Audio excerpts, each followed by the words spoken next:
রাখা দায়।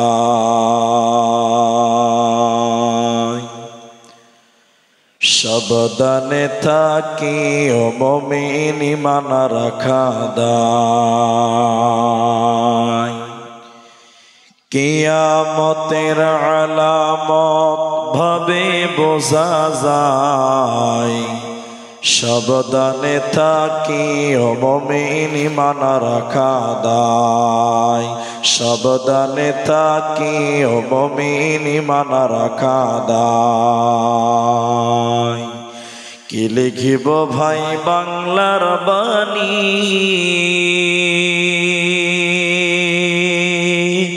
লিখতে ঝরে চোখের পানি। ক্ষমতার জোরে মানুষ মারে পশ্চিমে বাংলায়। সাবধানে থাকি ও মুমিন ঈমান রাখা দায়। সাবধানে থাকি ও মুমিন ঈমান রাখা দায়। কিয়ামতের আলামত ভাবে বোঝা যায়। সাবধানে থাকি ও মুমিন ঈমান রাখা দায়। বিশ্ব জরিপ দুর্নীতিতে এ বাংলা ভাই এক নাম্বারে। ধর্ষণের সেঞ্চুরি উৎসব ভার্সিটিতে হয়। সাবধানে থাকি ও মুমিন ঈমান রাখা দায়। সাবধানে থাকি ও মুমিন ঈমান রাখা দায়। কিয়ামতের আলামত ভাবে বোঝা যায়। সাবধানে থাকি ও মুমিন ঈমান রাখা দায়। উপস্থিত চলমান সভার যোগ্যতম সভাপতি, স্টেজে ওলামায়ে কেরাম, অতিথিবৃন্দ, সামনে বসে থাকা দিনদার ইমানদার মুমিন ভাই সকল, দোয়ার কান্টারি মুরব্বী সমাজ, কচি কাঁচা পর্দার অন্তরালে বসে থাকা মুমিনা সোলেহা মা ও বোনেরা, প্রাণ প্রিয় আলতা দিঘি হরিরামপুর দক্ষিণ দিনাজপুরবাসী, প্রশংসা করি সে মহান মনিবের দরবারে যে আল্লাহ তাবারাক মাদ্রাসা কেন্দ্রিক আয়োজিত মাহফিলে বসিয়ে কোরআন এবং হাদিসের আলোচনা করার, আপনাদের শ্রবণ করার যিনি তৌফিক ইনায়াত করেছেন সেই মহান মনিবের দরবারে শুকরিয়া আদায় করি। আমরা সকলেই একবার বলি আলহামদুলিল্লাহ।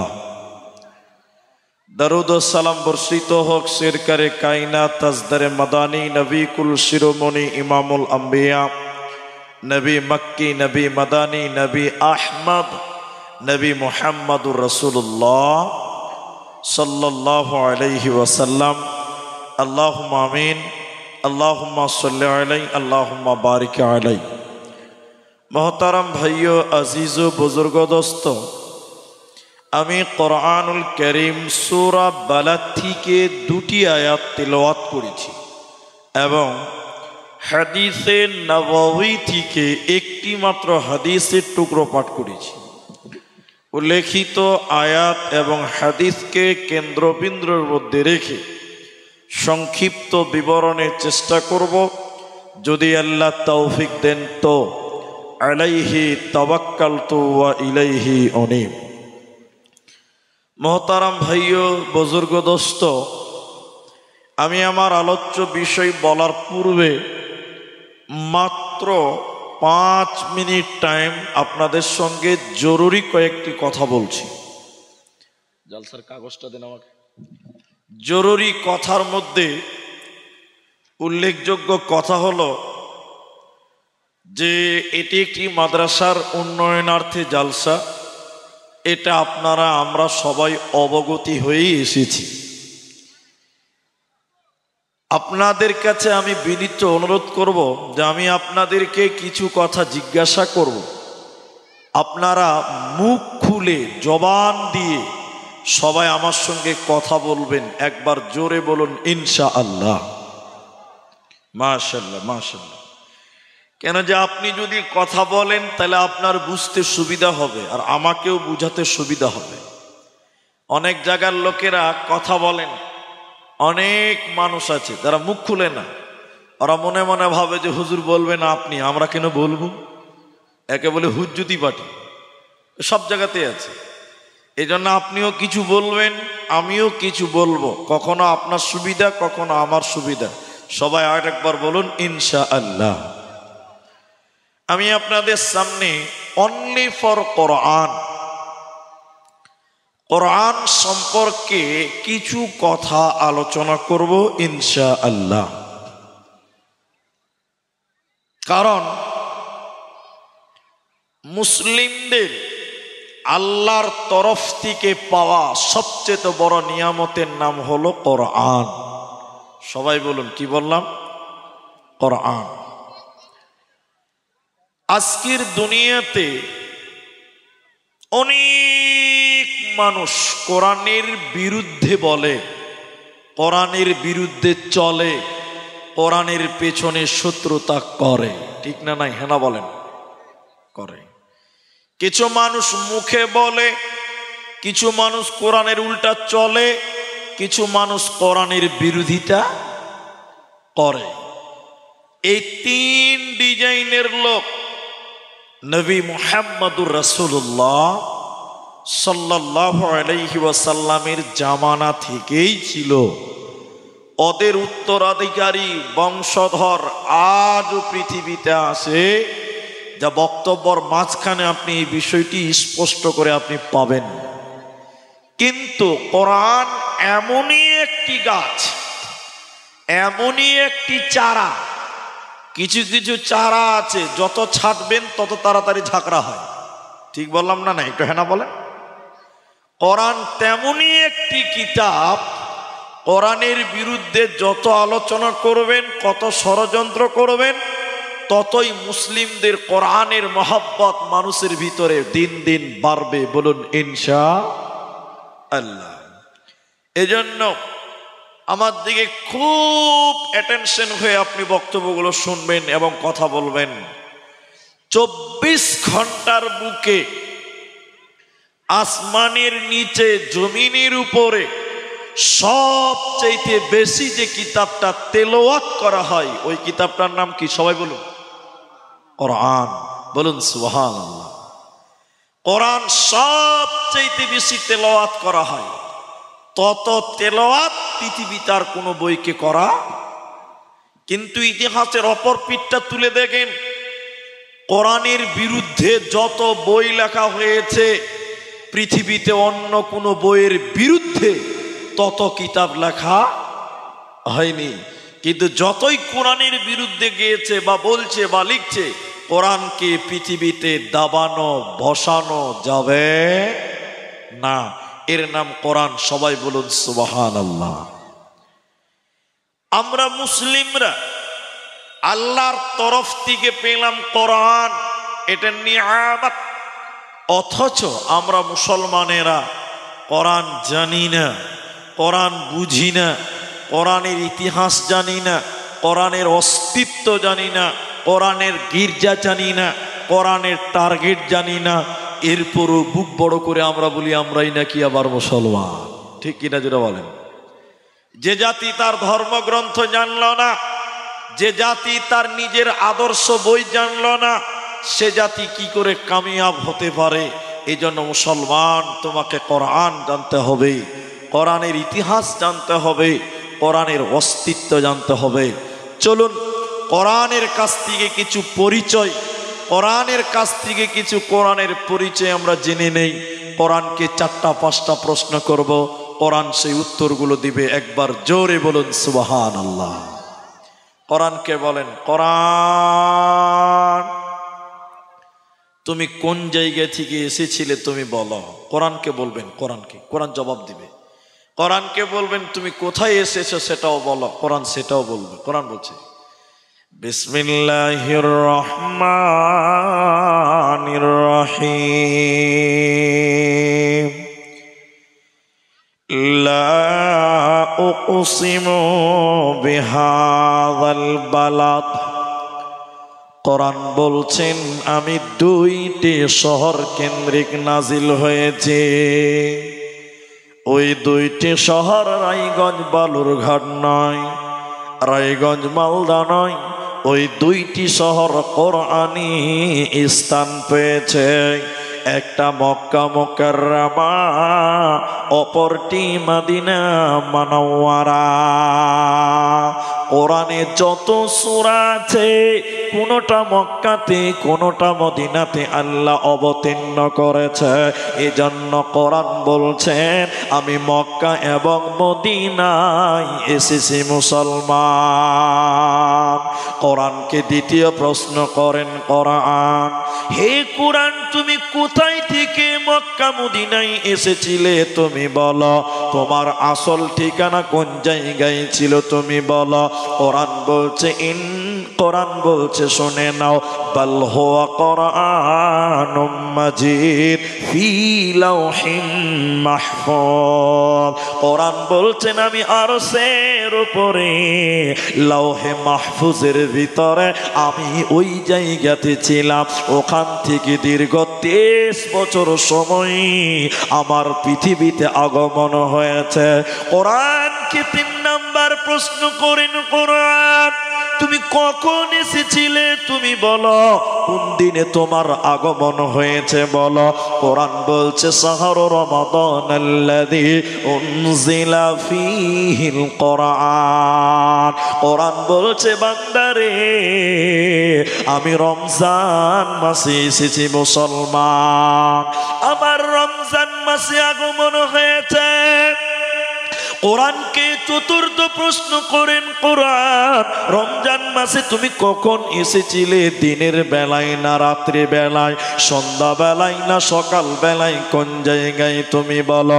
কোরআন বলছে বান্দা ইন্না আনজালনাহু ফি লাইলাতিল কদর, রমজানের শেষের 10-এর বেজরের রাত্রিতে আমার আগমন হয়েছে, কদরের রাত্রিতে আমার পৃথিবীতে আগমন হয়েছে। অতএব লাইলাতুল কদরে রমজান মাসে কোরআন পৃথিবীতে এসেছে।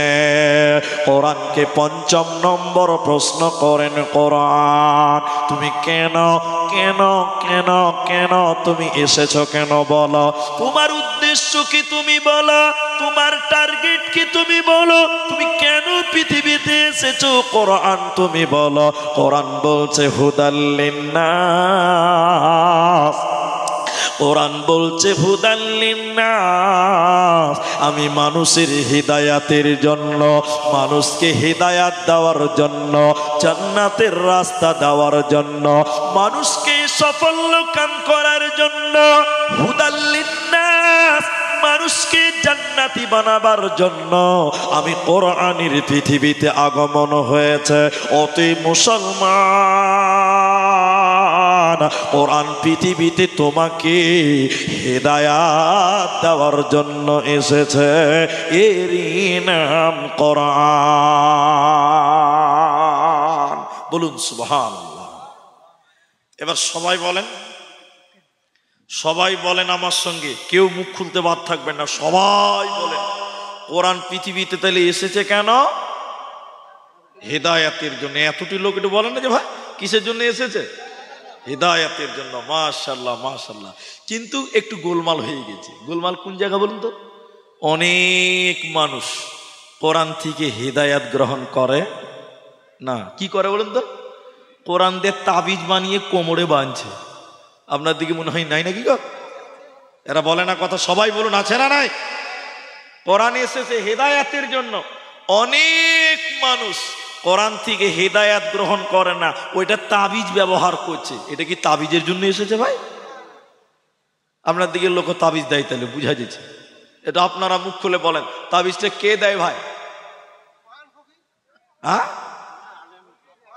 আস্তে আস্তে বলছে মুলবিরাই দেয়। মানে জুড়ে বলছে না যে মুলবি সাহেবরা বসে আছে এতটি মুলবির নাম বলবো, কিন্তু সব মুলবির আবার দেয় না, সব মুলবিরা দেয় যে দেয় না। তাহলে একটু দেখেন, এটা ওটা বলছি, একটু দেখেন আমার দিকে। আমি যখন মাদ্রাসায় পড়তাম, সে আজ থেকে 15 বছর আগেকার গল্প করছি, এটা 15 বছর আগেকার কথা। তো একদিন সন্ধ্যাবেলা হেড মুলবির ঘরে বসে আছে, পড়তে বসছি। তো মাদ্রাসার তালবিলিম কত বদমাস তা তো আপনারা ভালো করে জানেন, ওটাও বলতে হবে বাবা, ওটা তো সবার জানা আছে। একটা ছেলে এসছে বুঝলেন, সন্ধ্যার পর মাদ্রাসাতে হেড মোল্লাকে এসে বলছে মুলবিজি। তো হেড মোল্লা বলছে কি হলো রে? তখন আমরা ছোট ছিল, পড়ছি আর কি।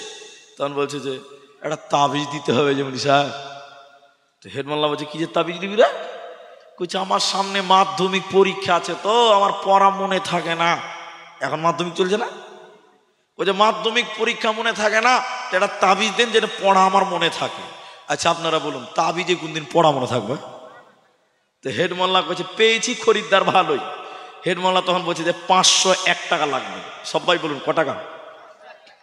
এখন 501 টাকায় যদি মাধ্যমিকে ভালো নাম্বার পাওয়া যায়, 501 টাকা দিতে কোনো অসুবিধা আছে আপনাদের? এরা বলে না অসুবিধা আছে, 5000 চাইলেও তো দিবে মানুষ, দেবে না? তো বলছি ঠিক আছে তাই দেবো, আপনি লেখেন। এবার আমার দিকে দেখেন, মুলবি আর তালবিলিম কত চালাক আমরা তখন বুঝতেই পারছেন। তো হেড মোল্লা তাবিজ লিখছে, ছেলেটার সামনে বসে আছে, এরকম নকশা সোরার নকশা, এটার নকশা সেটার নকশা। ছেলেটার সামনে এরকম তাবিজ এরকম ঝাড়ছে, এই যে তাবিজে ফু মারছে, তা আমরা তালবিলিম মনে মনে ভাবছি যে ইংরেজিতে দোয়া টোয়া মনে হয় পড়ছে, না তো এত আওয়াজ কেন হবে? এইখানে তাবিজটা বেনে দিয়ে বলছে 501 টাকা দাও। দিয়েছে, দিয়ে বলছে রে বাবা তুমি আজ থেকে রাত জেগে মন দিয়ে পড়াশোনা করবা, তোমার পড়া মনে থাকবে। এই ছেলেটা তাবিজ বেনে নিয়ে চলে বেড়েছে বাড়িতে, রাত জেগে জেগে জেগে জেগে মন দিয়ে পড়েছে। তা মাধ্যমিকে ফার্স্ট ডিভিশনে পাস। ও খ্যাপা গোটা দুনিয়ার লোককে বলে বেড়াচ্ছে হেড মুলবি তাবিজের কি পাওয়ার হবে, ফার্স্ট ডিভিশনে পাস। আচ্ছা বলেন তো আপনারা, কি তাবিজের বরকতে পাস হলো না রাত জেগে পড়ার লিগা পাস হলো? মেহনতের জন্য পাস হলো। ও খ্যাপা ওটা বুঝেনি, বলছে মুলবির তাবিজের কি পাওয়ার রে, ফার্স্ট ডিভিশনে পাস। গায়ের লোক বুঝে ঠিকই তোর অত পড়াই মনে থাকতো না। কত বুদ্ধির অভাব। সবাই বলুন কোরআন কি তাবিজের জন্য এসছে না হেদায়েতের জন্য? হাদিস মানিত্তাবাল হুদা, নবীজির হাদিস শোনেন, তিরমিজির বর্ণনায় নবী বলেন মানিত্তাবাল হুদা বিগাইরিল কোরআন আদাল্লাহুল্লাহ বাবে ইফআল, দাল্লা ইউদিল্লু বাবে ইফআল। দেখেন আদাল্লাহুল্লাহ, বিশ্ব নবী বলেন কোরআন বাদ দিয়ে যদি কেউ কোনো জায়গাতে হেদায়েতের জন্য যায়, কোরআনের কাছে গেল না, অন্য কোথাও হিদায়াত নিতে গেল, বিশ্ব নবী বলছেন ও তো হিদায়াত পাবে না, বরং আল্লাহ নিজে তাকে গোমরাহ করবে, আল্লাহ নিজে তাকে পাপিষ্ট করবে, আল্লাহ নিজে তাকে জাহান্নামী বানাবে। অতএব কোরআন ছাড়া অন্য কারো কাছে হিদায়াত গ্রহণ করা যাবে না, চলবে না। তাই কোরআনে আল্লাহ বলেন হুদাল লিন্নাস, এই কোরআন পৃথিবীতে আমি আল্লাহ এই জন্য দিলাম মানুষকে হিদায়াত দেওয়ার জন্য, জান্নাতের রাস্তা দেওয়ার জন্য। আবার কোরআনে অন্য জায়গায় বলা হচ্ছে, কোথায়? সূরা আনফাল, আল্লাহ 2 নম্বর আয়াতের মাঝখানে একটা শব্দ বলেছেন কি? কোরআন পড়বে, কোরআন তেলাওয়াত করবি, তোদের তখন ঈমান বাড়বে। বলুন সুবহানাল্লাহ। মানুষের ঈমান কখনো বাড়ে কখনো ডুবে, কখনো বাড়ে কখনো কমে, কখনো বাড়ে কখনো কমে। ঠিক বললাম না? বলেন। কোরআন শুনবেন, কোরআন তেলাওয়াত করবেন, আপনার ঈমান বৃদ্ধি হবে। আরেকবার বলুন সুবহানাল্লাহ।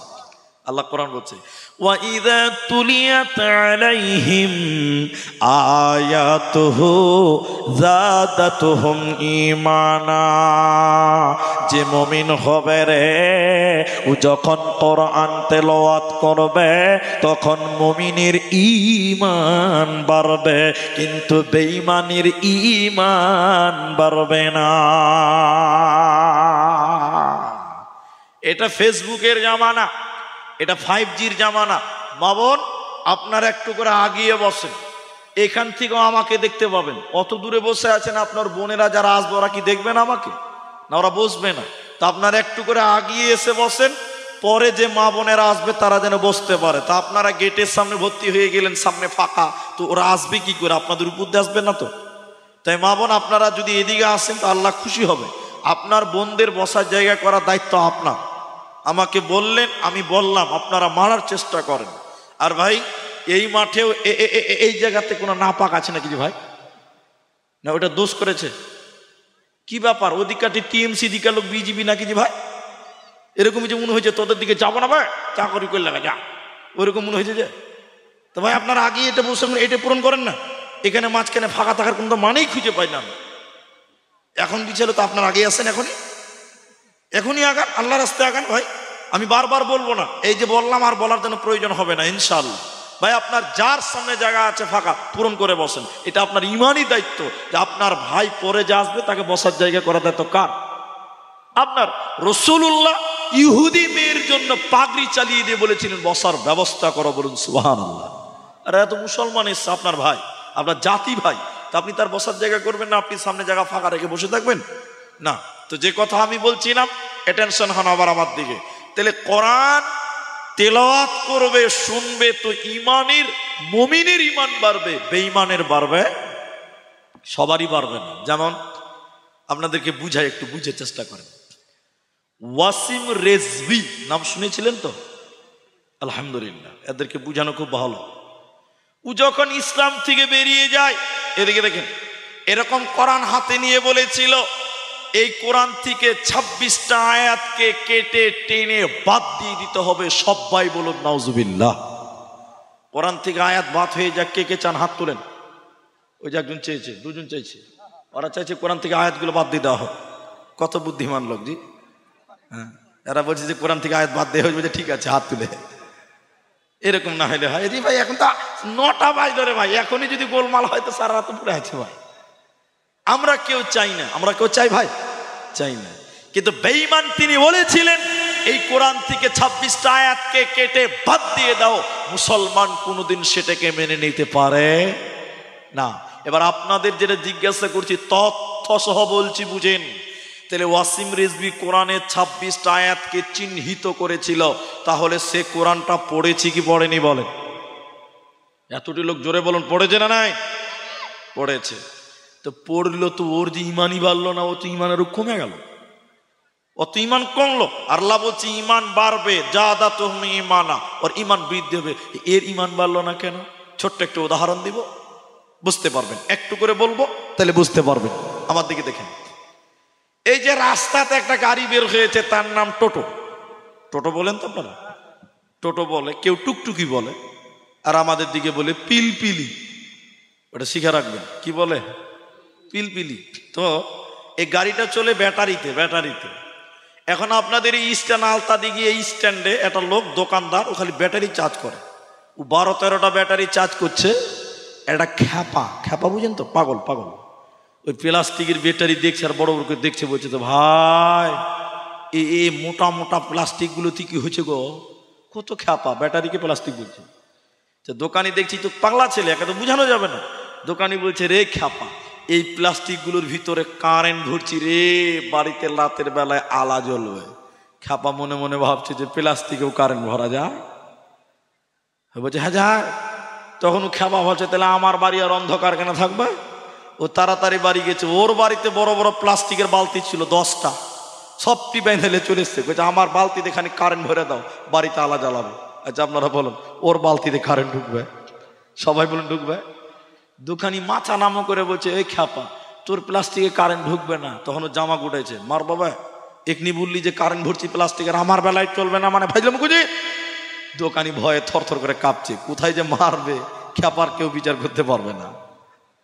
এটা লোক তখন বলছে, ভাই ওর দোকানের প্লাস্টিক ব্যাটারিতে কারেন্ট ঢুকবে, তোর ঢুকবে না কেন? তোর প্লাস্টিকের বালতিতে ঢুকবে না কেন? এ দুটির মধ্যে বিরাট বড় তফাৎ আছে, ফারাক আছে। তফাৎ কোন জায়গায়? একটু আমার দিকে দেখেন, ব্যাটারির ভিতরে এসিড আছে, তামা আছে, ইঞ্জিল আছে, পানি আছে। এর জন্য ব্যাটারির ভিতরে চার্জ হবে, কারেন্ট ঢুকবে। আর পাগলের প্লাস্টিকের বালতির ভিতরে কিছুই নাই, হাওয়া আছে। কিয়ামত পর্যন্ত তার লাগিয়ে রেখে দিল, ওর ভিতরে কিন্তু চার্জ হবে না। আল্লাহ কুরআনে বললেন, শোনা, وَإِذَا تُلِيَتْ عَلَيْهِمْ آيَاتُهُ زَادَتْهُمْ ঈমানা। যে মুমিন হবে, আল্লাহর কালাম বিশ্বাস করে, যে কোরআন তেলাওয়াত করবে, কোরআনটা আল্লাহর কিতাব, আল্লাহর নাযিলকৃত বিধান, এই বিশ্বাস করে যে কোরআন তেলাওয়াত করবে, ওর ঈমান বাড়বে। আর যে সন্দেহ করে কোরআন তেলাওয়াত করবে, ওর ঈমান বাড়বে না, বাড়বে না, বাড়বে না। ওয়াসিমের রিজবির ঈমান বাড়ল না কেন? সন্দেহ করে কোরআন তেলাওয়াত করেছিল, যাচাই করার জন্য। আল্লাহ বলেন, ওর ঈমান বাড়বে না, বাড়বে না। এরই নাম কোরআন। আল্লাহ তাবারাক ওয়া তাআলা সূরা বাকারা সূরা নাম্বার 2 পারা নাম্বার 2 রুকু নাম্বার 21 লাইন নাম্বার 12 আয়াত নাম্বার 177 এর মাঝখানে আল্লাহ বলেছেন, ওয়াল কিতাব, আমার যত কিতাব আছে রে, আমার যত আসমানি কিতাব আছে, বামানা ওয়াল কোরআন, এই কোরআনের উপরে তোদের ঈমান রাখতে হবে যদি তোমরা জান্নাতি হতে চাও। অতএব মুসলমান, এই কোরআনকে বিশ্বাস করো, কোরআনের উপরে ঈমান রাখো, নচেত জান্নাত হবে না, পাবে না, দেবে না। সবাই আমার দিকে দেখেন, সবাই এদিকে দেখেন। এটা ছোট কোরআন, এ সবাই মুখ খুলবেন, এটার নাম ঈমান। মুখ খোলার নামই ঈমান। বলে কেন? এই কোরআনে কোনো ভুল আছে? জি ভাই, সবাই বলুন, ভুল আছে? এটার নাম হলো ঈমান। আর যদি মুখ বন্ধ করে রাখেন, তার মানে ভুল থাকতেও পারে, এটার নাম ঈমান নয়। এই জন্য আরেকবার, শেষের বার বলছি, এই কোরআনে কোনো ভুল নেই, আলহামদুলিল্লাহ। তা আল্লাহ বলছেন, এই কিতাবটার উপরে ঈমান আনো। কেন? কেন? পৃথিবীতে যত কিতাব আছে দেখবেন, আপনি আমার দিকে দেখে থাকেন, অন্যদিকে তাকাবেন না। কিতাবের উপরে লেখা থাকে কিতাবের নাম, এটা হ্যাঁ না বলেন? তার নিচে থাকে লেখকের নাম, আমি ঠিক বললাম তো? এরপরে পাতা উল্টিয়ে দিবেন, আবার থাকবে কিতাবের নাম, লেখকের নাম, কে সহযোগিতা করেছে তার নাম, কে সম্পাদনা করেছে তার নাম। এরপরে লেখা থাকে কোথা থেকে ছাপা হয়েছে, প্রথম ছাপ কত সালে, কত টাকার দাম থাকে তো? এটা হ্যাঁ না বলে? পাতাটা উল্টিয়ে দিবেন, লেখা থাকবে সূচিপত্র। সূচিপত্র বুঝেন এটা? আচ্ছা, বাস। এরপরে থাকে ভূমিকা। ভূমিকা বলে একটা অপশন আছে না? নাই? আচ্ছা, ভূমিকা মানে এটা বুঝেন আপনারা? ভূমিকা মানে হলো লেখকের ব্যক্তিগত কথা। প্রত্যেক কিতাবে আছে লেখকের ব্যক্তিগত কথা। তো ভূমিকাতে লেখক কি লেখে বলুন তো? এদিকে দিকে। আমার বইয়ে যদি কোনো ভুল হয়ে থাকে, দয়া করে আমাকে মাফ করবেন, ভুল ধরিয়ে দিবেন, ক্ষমা করবেন। আমার বইয়ে যদি হাদিস কোরআনে কোনো ভুল হয়ে থাকে, দয়া করে মাফ করবেন, ভুল ধরিয়ে দিবেন, সংশোধন করব, ক্ষমা করে দিবেন। তাহলে বইটা শুরু হয়েছে কি দিয়ে ভাই? ক্ষমা, ক্ষমা, ক্ষমা, ক্ষমা, ক্ষমা। সবাই বলুন, কি দিয়ে হচ্ছে? ক্ষমা। সারা পৃথিবীর যত কিতাব আছে দেখেন এইভাবে আছে। কিন্তু বলুন, বলুন এদিকে, কোরআনে কোনো ভূমিকা, কোনো ক্ষমা নেই। কোরআন চ্যালেঞ্জ দিয়ে শুরু করেছে, যালিকাল কিতাব। আল্লাহ চ্যালেঞ্জ দিয়ে বলেন, এই কিতাব যার নাম কোরআন, লা রাইবা ফি, এই কিতাবে কোনো ভেজাল নাই। বলুন সুবহানাল্লাহ। কেউ ভুল ধরতে পারবে না। যতজন মানুষ কোরআনের ভুল ধরেছে তারা নিজেরাই অজ্ঞ, নিজেরাই মূর্খ, নিজেরাই অজ্ঞ, নিজেরাই মূর্খ। তার কারণ দেখবেন ডক্টর জাকির নায়েকের সামনে অনেক মানুষ বলেছে কোরআনে এটা ভুল আছে, ওটা ভুল আছে। তার সঙ্গে সঙ্গে জাকির নায়েক, ডক্টর জাকির নায়েক তার জবাব দিয়ে বলেছে কোরআনে কোনো ভুল নাই। আল্লাহ চ্যালেঞ্জ দিয়ে বললেন, লা রাইবা ফি, এই কিতাবে কোনো সন্দেহ নাই, এই কিতাবে কোনো ভেজাল নাই, এরই নাম কোরআন। তাই আল্লাহ কোরআনে বলেন, ওয়াল কিতাব, আমার যত কিতাব আছে রে, এই কিতাবগুলির ওপরে, কোরআনের ওপরে তোমাদের ঈমান রাখতে হবে। যদি তোমরা পরেজগার মুত্তাকি জান্নাতি হতে চাও, অতএব কোরআনকে ঈমান আনো। মক্কার মুশরিকেরা, মক্কার মুসলিমেরা, মক্কার কাফেরেরা এই কোরআনকে বিশ্বাস করে না। এদিকে ভাই, এদিকে এদিকে, মক্কার কাফেরেরা, মক্কার মুশরিকেরা কোরআনকে বিশ্বাস করত না। ওরা বলতে এটা আল্লাহর কালাম নয়, এটা নবী মুহাম্মদুর রাসূলুল্লাহ সাল্লাল্লাহু আলাইহি ওয়াসাল্লাম উনি বাড়িতে বসে বসে বানিয়েছে, এটা আল্লাহর কালাম নয়। বলুন নাউজুবিল্লাহ। এটা কারা বলতো? মুশরিকেরা, কাফেরেরা বলতো। ভালো করে বুঝেন কথাগুলো। এই জন্য মক্কার কাফের মুশরিকেরা নবীকে কবি বলেছিলেন। কবি, কবি, কবি বুঝেন তো?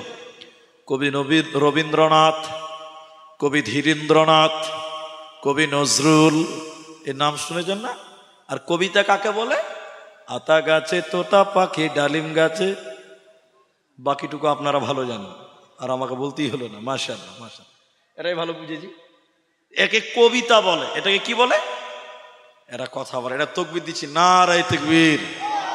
তা কবিতা কাকে বলে? উপরের সঙ্গে নিচেরটার মিল থাকবে, একে কি বলে বলুন তো? কবিতা। তো নবীকে কবি বলেছিলেন কেন? কোন কবি আবৃত্তি করেছে? বলে হ্যাঁ করেছে। মক্কার কাফেরেরা বলতো। এদিকে দেখেন, এদিকে দেখেন, কবিতা দেখেন কত মজবুত কবিতা। আপনারা আমার সঙ্গে একটু বলেন, ইন্না আ'তাইনাকাল কাউসার, শেষের অক্ষরটার নাম কি বলুন তো?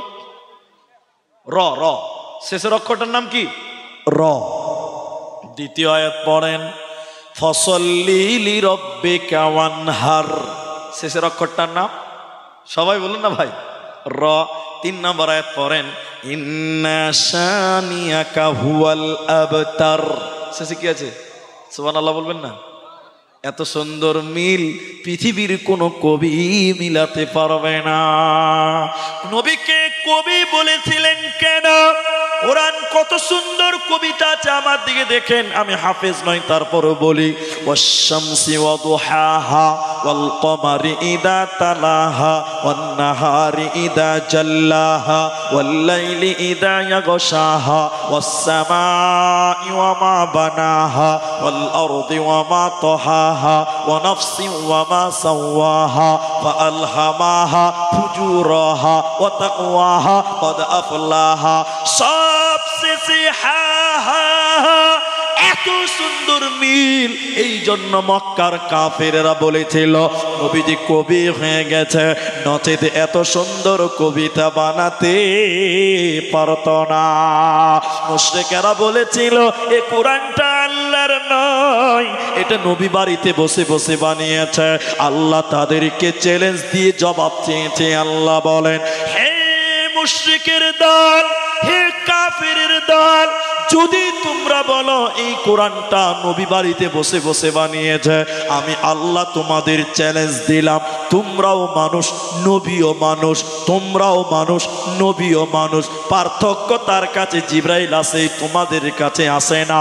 তোমরা যদি দাবি করো তোমাদের মতন মানুষ নবী কোরআন বানিয়েছে আমি আল্লাহ। তাহলে তোমাদেরকে বলি তোমরাও তো মানুষ, তাহলে তোমরা কেন এই কোরআনের মতন একটা কোরআন বানাতে পারো না?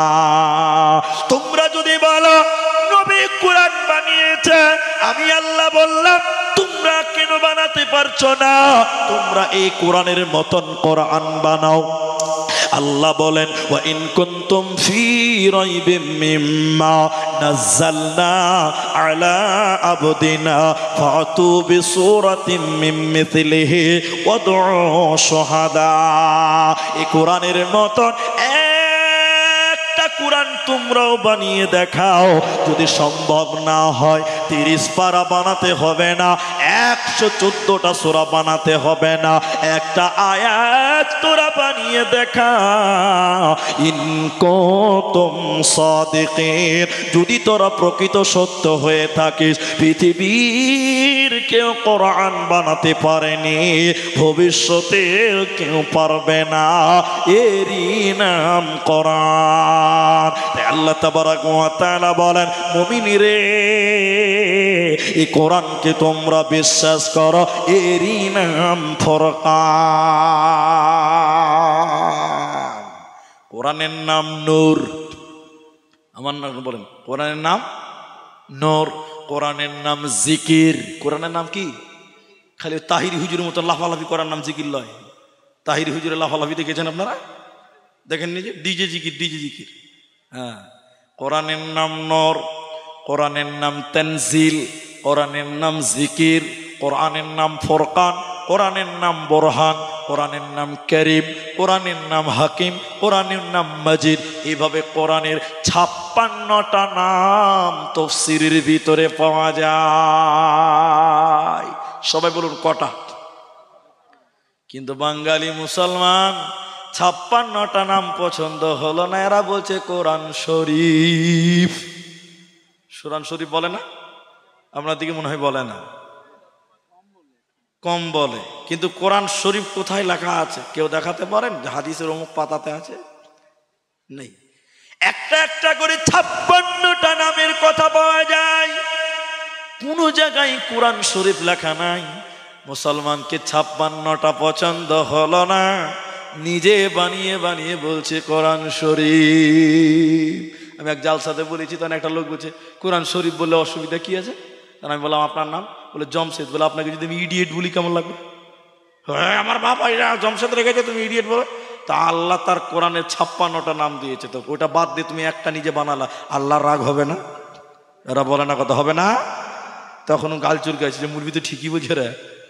হ্যাঁ, ফাইজলামু করার জায়গা পাও না। শুনিলেন কোরআন, তাই আল্লাহ বলছেন এই কিতাবের প্রতি তোমরা ঈমান আনো। যেমন সাহাবীরা ঈমান এনেছিলেন, যেমন সাহাবীরা বিশ্বাস করেছিলেন, ওই রকম তোমাদেরও ঈমান রাখতে হবে। শুনিলেন মক্কার বিভিন্ন অঞ্চল থেকে, মক্কার বাইরে থেকে বিভিন্ন জায়গার মানুষেরা কাবা তাওয়াফ করতে আসতো। আমাদের নবীর আগেও কাবা ছিল। আদম আলাইহিস সালাম থেকে প্রথম বানিয়েছে ফেরেশতা। প্রথম বানিয়েছে কে? এরা বলে না কে? ফেরেশতা। আদম নবী এলো, এই একটা একটা করে নবী আসছে। হযরত নূহ আলাইহিস সালামের সময় প্লবনে সব ভেঙে তছনছ হয়ে গেছিল, গোটা পৃথিবী ডুবে গেছিল। ইতিহাস অনেক লম্বা আছে। আবার কাবা বানানো হলো, এই করে করে ইব্রাহিম এলো, ইসমাইল বাপ বেটাতে কাবা বানালো। ওইরকম কাবা ছিল নবীদের ইসলাম। দেখেন কোরআন কি জিনিস। মক্কার চতুর্দিক থেকে যখন লোকেরা কাবা তাওয়াফ করতে আসতো, আবু জাহাল, উতবা, সাইবা যারা ছিল, এরা বলছে ও বিদেশি লোকেরা, আমাদের এখানে একজন পাগল আছে, তোমরা সেই পাগলের কথা শুনবে না। পাগল মানে নবী মুহাম্মদুর রাসূলুল্লাহ। তো বিদেশি লোকেরাও খুব চালাক। ওরা বলছে ই কোন সাংঘাতিক পাগল রে ভাই, যার জন্য এলান করে বেড়াচ্ছে। এলান করছে তো করছে, দেখতে মানা করে না, ওর কথা শুনতে মানা করছে। এবার কোন ডিজিটাল পাগল জি ভাই? আচ্ছা, এই গ্রামে আমি এলাম, টোটোতে করে বলে বেড়াচ্ছে জালসাতে, একটা পাগল আছে তার কথা কেউ শুনবে না, তখন আমার মনে মনে একটা সন্দেহ জাগবে, ইভির কোন পাগল রে ভাই? জাগবে কি জাগবে না? এরা বলে না কথা যে ভাই জাগবে। তো নবীকে কেউ চিনতো না, ওই উতবা সাহেব আবু জেহেল এরা পাগল নামে নবীকে আরো ফেমাস করে দিয়েছেন, বলুন সুবহানাল্লাহ। এবার বিদেশি লোকেরা বলছে আছে পাগলের কথা শুনতে মানা করছে, দেখতে তো মানা করে না, চলো পাগলটা আমরা দেখবো, পাগলটা দেখবো। তো আরেকজন বলছে কি করে দেখবি রে, শুনবি না তো দেখবি কি করে? বলছে আরে বোকা কোথাকার, কানের ভিতরে আঙুল ভরে দে, কিচ্ছু শুনতে পাবি না, দেখতে তো ঠিকই পাবি। হাজি ভাই কানের ভিতরে আঙুল দিয়েছে, কানকে জাম করে চলে গেছে পাগল দেখার জন্য। বিশ্ব নবী কাবার সামনে যে পাথর, হাকিমের পাথর, ওই পাথরে নবী যে হেলান দিয়ে, কেউ বলেছেন সূরা কাহাফ, কেউ বলেছেন সূরা রহমান তেলাওয়াত করছিলেন। নবীজির সামনে এরা যখন কান বন্ধ করে নবীজির সামনে দাঁড়ালো, নবীজির চেহারা, নবীজির সূরত দেখে তারা অবাক হয়ে বলেছিল এটা কোনদিন পাগল হতে পারে না, পারে না, পারে না। পাগলকে দেখলে চেনা যাবে, পাগলকে দেখলে বোঝা যায় এত সুন্দর নোরানি চেহারা, ইনি কোনদিন পাগল হতে পারে না। তখন কি করলো, তারা নিজের কান থেকে আঙুলগুলো বের করে দিল। নবীজির মুখে যখন কোরআন শুনলো, নবীজির জবানে যখন কোরআন শুনলো, ওরা বসে গেল, নবীজির হাতে কালেমা পড়ে তারা ঈমান আনলো। এজন্য কোরআন এমন একটি মহব্বতের কিতাব, এমন একটা মধুর কিতাব বন্ধুরে, যে শোনে তাকে কোরআন ভালো লাগে। আজ পর্যন্ত শুনেছেন যে কোরআন শুনতে বিরক্ত লাগছে কেউ বলেছে? বলুন বলুন বলুন না। একটা অনুষ্ঠান হয়েছিল বিদেশের মাটিতে, প্রত্যেক ধর্মগ্রন্থের ধর্মগুরুদেরকে ডাকা হয়েছিল, প্রত্যেকটা ধর্মগ্রন্থের গুরুদের, পণ্ডিতদের ডাকা হয়েছিল। খ্রিস্ট ধর্ম, বৌদ্ধ ধর্ম, ইহুদি ধর্ম, মুসলিম ধর্ম যত আছে সবাইকে ডাকা হলো। সবাইকে 5 মিনিট করে টাইম দেওয়া হয়েছে যে নিজের ধর্মগ্রন্থ তেলাওয়াত করো। 5 মিনিট করে দিয়েছে, তার বেশি দেবে এরা বলে না যে গো। রাজা দিয়েছে, রাজা দাওয়াত করেছে, রাজা যে সে ব্যাপার, একজন একজন একজন একজন করে কোরআন নিজের ধর্মগ্রন্থ পেশ করছে। কে বেদ, কে বাইবেল, কে রামায়ণ, বিভিন্ন গ্রন্থ ওদের ধর্মগ্রন্থ তেলাওয়াত করছে। 5 মিনিট হয়ে যায়, চলে যাচ্ছে। এবার একের পর এক পালা এলো। কারি আব্দুল বাসিত রাহেমাহুল্লাহর নাম, বিশ্ববিখ্যাত কারি, বলুন সুবহানাল্লাহ, বিশ্ববিখ্যাত কারি। ওকে ডাকা হলো, ও গেল, দাওয়াতে গেছে, মেন জায়গায় চলে গেছে কোরআন তেলাওয়াত করতে। ওর তেলাওয়াত যারা শুনেছেন তারা জানেন, ওকে বিসমিল্লাহ আউযুবিল্লাহ বলতেই তো মোটামুটি 10 মিনিট লাগে। ক মিনিট লাগে? ও আব্দুল বাসিত সাহেব যে কানে হাত ধরে একদম ঝুঁকে ঝুঁকে ঝুঁকে ঝুঁকে কখন 30 মিনিট হয়ে গেছে, বাদশার কোনো খবরই নাই। বলুন সুবহানাল্লাহ। এর নাম কোরআন। এর নাম কি? আবু জাহাল, উতবা সাইবারাও বলতো কোরআনে আছে, তারা বলে বেড়াতো ক্বালাল্লাযীনা কাফারু লা তাসমাউ লিহাযাল কোরআন। ও মায়েরা, বোনেরা, হরিরামপুরের ভাইয়েরা শোনেন, আর কাফেররা বলতো সব চলতে দেওয়া যাবে কিন্তু কোরআন চলতে দেওয়া যাবে না, কারণ কোরআন যে শুনে সেই মুসলমান হয়ে যায়। বলুন সুবহানাল্লাহ। হযরত ওমর মুসলমান হয়েছে, এরকম অগণন ইতিহাস আছে। এই জন্য তারা বলতো সব চলতে দেওয়া যাবে কিন্তু কোরআন চলতে দেওয়া, কিন্তু কোরআনকে থামানো যাবে? দেখেন হাদিসটা শুনেন খালি। উতবা, সায়েবা, উমাইয়া, আবু জাহাল, এরা 4-5 জন যারা নেতা ছিল, নেতা, প্রত্যেক দিন রাতের বেলায় নবীজির বাড়ির পেছনে দাঁড়িয়ে দাঁড়িয়ে কোরআন শুনতেন। বলবেন না সুবহানাল্লাহ? এরাই বলে বেড়াচ্ছে কোরআন শোনা যাবে না, আর এরাই বাড়ির তলে তলে পেছনে লুকিয়ে লুকিয়ে কোরআন শুনছে, যে সে ব্যাপার। একদিন উতবা, সাইবা, আবু জেহেল, উমাইয়া এরা 4 জনাতে গল্প ধরেছে। এই আমরা তো নিজেরাই কোরআন ভুলতে পারি না, নিজেরাই তো কোরআন শুনছি, তো লোককে কি করে মানবি রে? লোককে রুখা যাবে না ভাই। তাহলে নিজের আগে কোরআন ছাড়, শুনতে আসবি না কাল থেকে, তাহলে লোককে রুখতে পারবো। তখন আবু জাহাল, ওতবা, ওমাইয়া, সাহেবা যারা ছিল ওদেরকে বলো কাল থেকে কোরআন শুনতে আসবি না, ঠিক আছে? ওরা চারজনই বলছে ঠিক আছে। একদিন রাত হয়ে গেছে, তার পরের দিন, তখন আমি উমাইয়া বুঝার জন্য বলছি, উমাইয়া মনে মনে ভাবছে ওরা তিনজন তো বলেছে কোরআন শুনতে আসবে না, তো আমি একলাই যাই, ওরা জানতেও পারবে না, জি ভৈরা কোরআন শুনবো। কথা বুঝতে পারছেন কিনা? এবার আমি তো এটা ভেবেছি, ভাবছি ইনি বড় ভাই, উনি একজন, ওই চারজনের মধ্যে, নামটা বললাম না সম্মানহানি হবে, ওই চারজনের মধ্যে উনি একজন। উনি তখন বলছে ওরা তিনজন তো বলেছে যা আসবে না, তো আমি একলাই গেলে কি ওরা জানতে পারবে? জানতে পারবে না। তাহলে একদম নো টেনশন, ডু ফুর্তি, হ্যাঁ একদম ফজর অব্দি চলবে আমার কোরআন শোনা। চারজনই একই নিয়ত করেছে, চারজন আল্লাহর বান্দা, নবীর বাড়ির পেছনে যখন গেছে চারজন মুখা তুই কিনেছি রে, তুই কিনে নি রে, তুই যে কারণে এসছে আমি করে নিচ্ছি রে। চারজনে মাথায় হাত দিয়ে বলছে নাউজুবিল্লাহ, আমরাই যে মান থামতে পারি না রে ভাই, যে লোককে কি করে থামতে পারবি? একবার জোরে জবান ছেড়ে বলুন সুবহানাল্লাহ। এটা ছিল কোরআনের প্রেম, এটা ছিল কোরআনের মহব্বত। বেঈমানেরাও বিশ্ব নবীর বাড়ির পেছনে লুকিয়ে লুকিয়ে কোরআন শুনতো, বলুন সুবহানাল্লাহ। এজন্য কোরআন শুনলে নাকি হয়, কোরআন পড়লে নাকি হয়, কোরআনের পেছনে টাকা দিলে নাকি হয়, কোরআনের পেছনে সময় দিলেও নাকি হয় না? দেখবেন কোরআন শুনলে নাকি হয়েছে কিনা দেখেন, কোরআন পড়লে নাকি হয়েছে কিনা দেখেন। দেখেন হযরতে আবু হুরায়রা তিনি বর্ণনা করেন, কিয়ামতের দিন দুই জনের সুপারিশ আল্লাহ মঞ্জুর করবেন, দুইটি বিষয়ের, দুইটি জিনিসের আপনার সাক্ষী, দুইটি জিনিসের সাক্ষী আল্লাহ কিয়ামতের দিন মঞ্জুর করবেন, কবুল করবেন।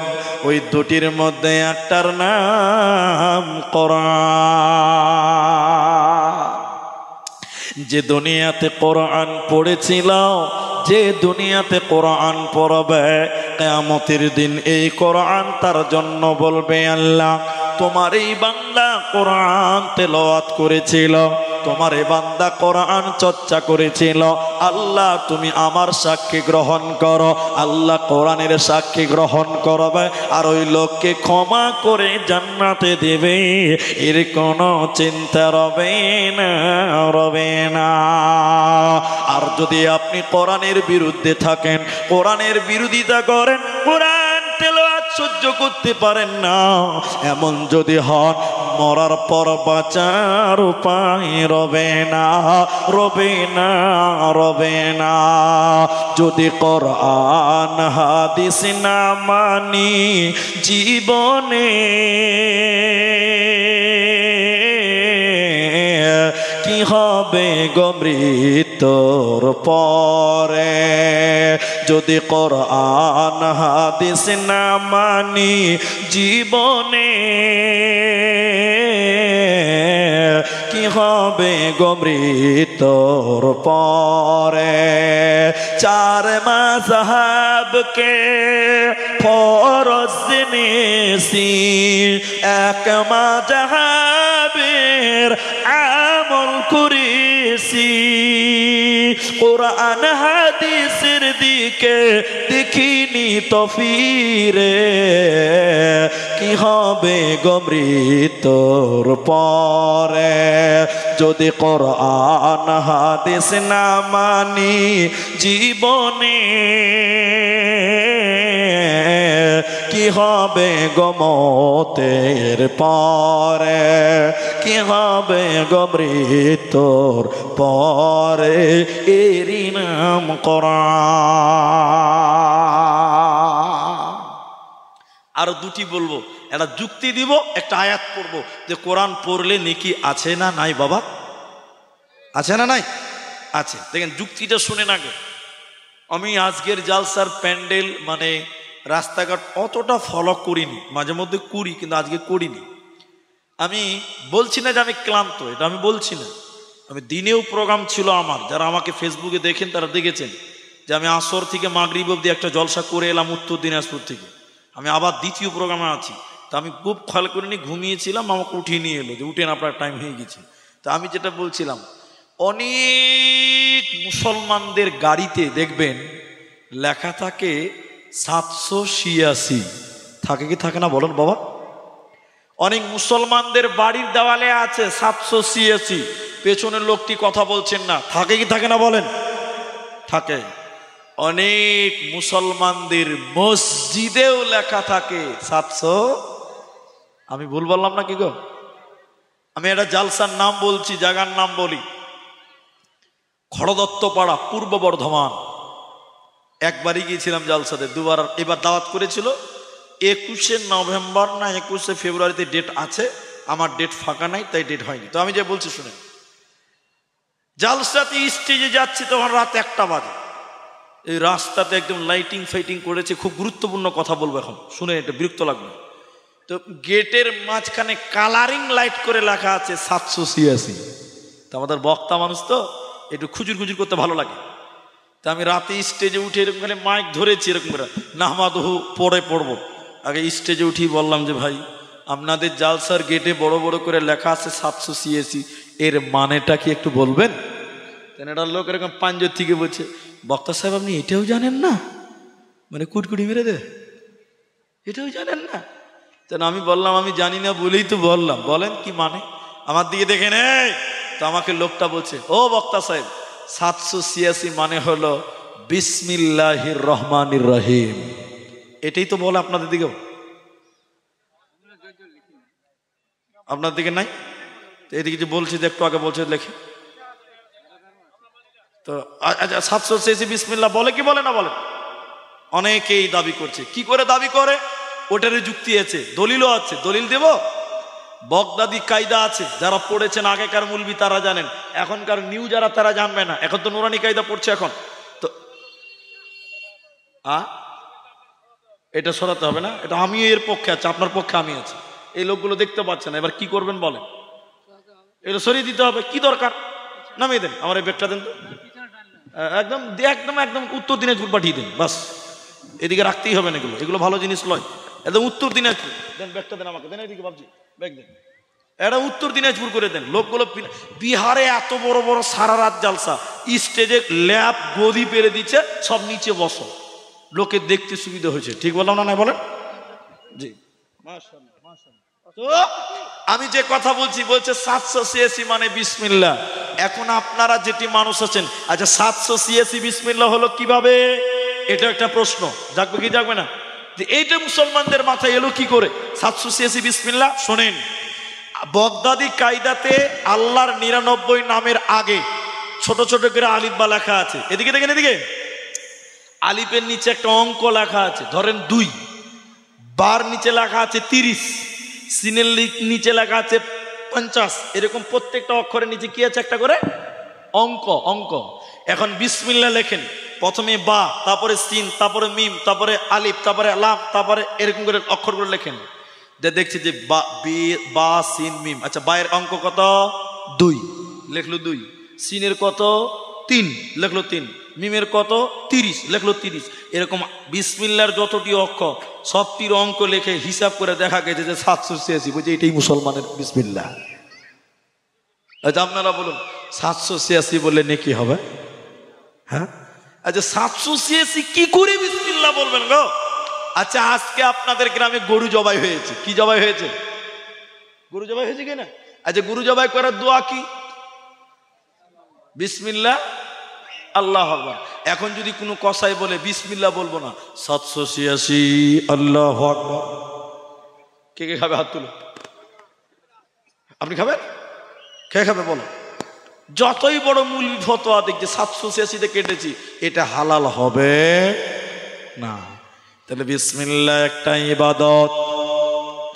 কোরআনের ভিতরে সূরা তাওবাতে বিসমিল্লাহ নাই, কিন্তু কোরআনের আরেকটা সূরাতে ডবল বিসমিল্লাহ আছে, এজন্য বিসমিল্লাহ কোরআনের আয়াত। এজন্য মুসলমান বিসমিল্লাহ বললে নেকি হবে, আর 786 বললে গুনাহ হবে। কি হবে বললাম? গুনাহ হবে, গুনাহ হবে। আর বিসমিল্লাহ বললে নেকি হয় কেন? বিশ্ব নবী বলেছেন, শুনে নাও, প্রতিটি অক্ষরে অক্ষরে 10টা 10টা করে নেকি দেওয়া হবে। নবীজির হাদিসে এভাবে বলা হয়েছে, আলিফ লাম মিম, 3টি হরফ, যে 3টি হরফ তেলাওয়াত করবে আল্লাহ তার আমলনামায় সঙ্গে সঙ্গে 30টি নেকি দিবে। বলুন সুবহানাল্লাহ। এজন্য বিসমিল্লাহ যত বলবেন তত নেকি পাবেন, সওয়াব হবে, আমলনামায় নেকি দেওয়া হবে। আর 786 যদি একবার ভুল করে বলেন, নেকি তো হবেই না, উল্টা গুনাহ হবে, পাপ হবে, জাহান্নামী হয়ে যাবে। এজন্য কোরআন তেলাওয়াত করো, প্রতিটি অক্ষরে অক্ষরে 10টা করে নেকি দেওয়া হয়। তাই আমার আল্লাহ বলেন, আকিমিস সালাতা লিদুলুকিশ শামসি ইলা ওয়াসাকিল লাইল। আল্লাহ কোরআনে বলেছেন, শুনে নাও, যারা 5 ওয়াক্তের নামাজ কায়েম করে আর সকাল সন্ধ্যা কোরআন তেলাওয়াত করে, যারা পাঞ্জেগানা নামাজ কায়েম করে আর সকাল সন্ধ্যা কোরআন তেলাওয়াত করে, নবী বললেন, আল্লাহ কোরআনে বলেছেন, কানাত মাশহুদা, এই কোরআন তার জন্য সাক্ষী দিবে। যার ব্যাপারে কোরআন সাক্ষী দিবে ওই লোক কোনোদিন জাহান্নাম যাবে না। এজন্য মুসলমান সকাল সন্ধ্যা তোমরা তেলাওয়াত করো কোরআন। এই কোরআন তোমাকে জান্নাতি বানিয়ে দেবে। এই কোরআনে আছে কি, রব্বানা যালামনা আনফুসানা ওয়া ইল্লাম তাগফির লানা ওয়া তারহামনা লানাকুনান্না মিনাল খাসিরিন। এই কোরআনে আছে কি, শুনে নাও, এই কোরআন ইহকালে কামিয়াব এনে দেবে, মরার পর জান্নাতে এনে দেবে। অতএব কোরআনকে তেলাওয়াত করো, কোরআনকে তোমরা শোনো। কোরআন শুনলেও নেকি, পড়লেও নেকি, মানলেও নেকি, টোটালটা নেকিতে ভরপুর রয়েছে। এবার আপনাদেরকে মূল কথাটা এখন বলবো কোরআনের ব্যাপারে। এটা আমি নিজের ব্যক্তিগত কথা বলতে চাই না, তারপরও 1-2 মিনিট না বললে হবে না, বলতেই হবে। আমি কোনোদিন রাজনীতি কথা বলি না, আমি কোনো পার্টির বিরুদ্ধে লই, আমি কোনো পার্টির পক্ষেও লই। আমি গণতান্ত্রিক দেশে বাস করি, আমার যাকে ভালো লাগে তাকে ভোট দিই। আমি কাউকে বলি না তুই একে ভোট দিস না, এটা আমি বলি না। তোর জ্ঞান আছে, তুই বিবেচনা করে ভোট দে। আমি রাজনীতি করতে এখানে আসিনি। তো এখন আমি যে কথা বলছি, কেউ রাজনীতি মনে করবেন না যেমন সে রাজনীতি করছে, না, আমার কোনো পার্টির সঙ্গে যোগাযোগ নাই, আগেই বলে দিলাম। শোনেন এবার, এখন ভারতবর্ষের আমাদের আসাম রাজ্যে এনআরসি হয়ে গেছে, সিএএ হয়ে গেছে, এটা আপনারা সবাই জানেন। এরা মনে হয় জানেন না, না জানেন? তো সবাই জানেন। তো পশ্চিমবঙ্গের কিছু নেতা আছে, আমি নাম বলবো না, আপনারা বুঝে নেবেন, ঠিক বুঝতে পারবেন। ওরা বলছে আসামের মতন পশ্চিমবঙ্গে এবার আমরা এনআরসি করব আর মুসলমানগুলোকে বাংলাদেশ তাড়বো। বলছে কি বলছে না বলুন? এরা বলে না কথা, ভয় লাগছে নাকি ভাই? বলছে না? কিছু কিছু নেতা আছে, সবাই বলে না, কিছু কিছু এনআরসি করার মুসলমানগুলোকে বাংলাদেশে পার করব। বাংলাদেশ তোর বাবার দেশ। শোনেন যে কথা আমি বলছি, আমি তাদেরকে বলতে চাই, আমাদের আসামে এনআরসি হয়ে গেছে, মুসলমানকে বাংলাদেশ দিতে পেরেছে? সবাই বলুন না। কত লোক বাদ গেছে আপনারা এটা হয়তো জানেন, এটাও জানেন না? কত? 19 লক্ষ। না না, ভুল জেনেছেন, 19 লক্ষ লোক বাদ গেছে। কত লোক বাদ গেছে? আচ্ছা, 19 লক্ষ কি সব মুসলমান? আপনি জানেন না? জানেন, দেখবেন যে দেশে এই রাজ্যে যারা বলছে এনআরসি করবার, কান মুলে আসামে পাঠিয়ে দিবে, দেখায় গা, যা তোর চাচাকে দেখায় গা, যা। আসামে 19 লক্ষ লোক বাদ গেছে, দেশের নাগরিকত্ব পায় নাই, এরা নাকি সবাই বাংলাদেশ। যাক, এটা তাদের ব্যাপার, ওটা আমি বলতে চাইছি না, ওদের হিসাব ওদের কাছে। কিন্তু আমি যেটা বলতে চাইছি, আপনি জানেন না 19 লক্ষর মধ্যে মিনিমাম অথবা ম্যাক্সিমাম মুসলমান বাদ গেছে, মোটামুটি কনফার্ম নয় 5 লাখ। কত লাখ? তো 19 থেকে 5 বাদ দিলে কত থাকলো ভাই? এরা তাও জানে না কি যে 14, কে বলছে 13, কে বলছে 15। আরে ভাই 19 থেকে 5 গেলে 14 থাকবে। এরা সব সায়েন্সের ছাত্র বসে আছে সব। হ্যাঁ, আচ্ছা, শুধু হিন্দু মুসলমান দেশে আছে না আর অন্য কিছু আছে? অবশ্যই আছে। ইহুদি খ্রিস্টান নাই গো? আছে। আমি ওখান থেকে মনে করলেন আরো 2 লক্ষ বাদ দিলাম, তাহলে 14 থেকে 2 বাদ গেল, থাকলো কত? 12। মুসলমান বাদ গেছে কত? 5 লাখ। আর তোরা কতটি? সবাই বলুন নারায়ে তাকবীর। মুসলমানকে দেশ থেকে তাড়াতে পারবে? তুমি নিজের কাগজ আগে জোগাড় করো। আমার বাপের কাগজ আমার কাছে আছে, ঠিক কিনা জেনে বলেন? তোমরা 12 লক্ষ, আমরা মাত্র 5 লক্ষ। আরেকবার বলুন নারায়ে তাকবীর। মুসলমানকে বাংলাদেশ পাঠাবি দূরের কথা, তোমরা রেডি হয়ে যাও, তোমার বাপার বাড়ি কোথাও, ওটাকে প্রমাণ করো, ঠিক কিনা জোরে বলেন? তা আমি এই কথাগুলো কেন বললাম, এতে একটা কারণ আছে। আমি কোনো বলেছি আগে রাজনীতি কথা নয়। এদের চাচার চাচার চাচার ভাইরা ভাইয়ের 17 গোষ্ঠীর আগে তারা কারা? তারা ছিল ইংরেজ। এই ইংরেজেরা বলেছিল, কি বলেছিল? ওদের 2টো স্লোগান ছিল। এক, ওলামা কো তারো। ওলামা কো তারো কেন জানেন? ভারত স্বাধীনতার ব্যাপারে সবচেয়ে প্রথম সারিতে যারা অবদান রেখেছিল মুসলমানদের, তারা ছিল ওলামায়ে কেরাম। বলুন সুবহানাল্লাহ। কিন্তু ইতিহাস নাই, এগুলো সব ডুবে গেছে। এগুলো জানতে গেলে গোলাম মুর্তজার বই পড়বেন, তাহলে পাবেন। বাস, আর কিছু বললাম না। তো শুনিলেন, তাই ইংরেজেরা বলেছিল ওলামা কো তারো, মুসলমান কো তারো। কিন্তু সবাই বলেন, এই সবাই আমার সঙ্গে মুখ খুলে বলেন, ইংরেজেরা এই দেশ থেকে মুসলমান তাড়তে পেরেছে না তারাই দেশ থেকে পালিয়েছে? তারাই দেশ থেকে পালিয়েছে।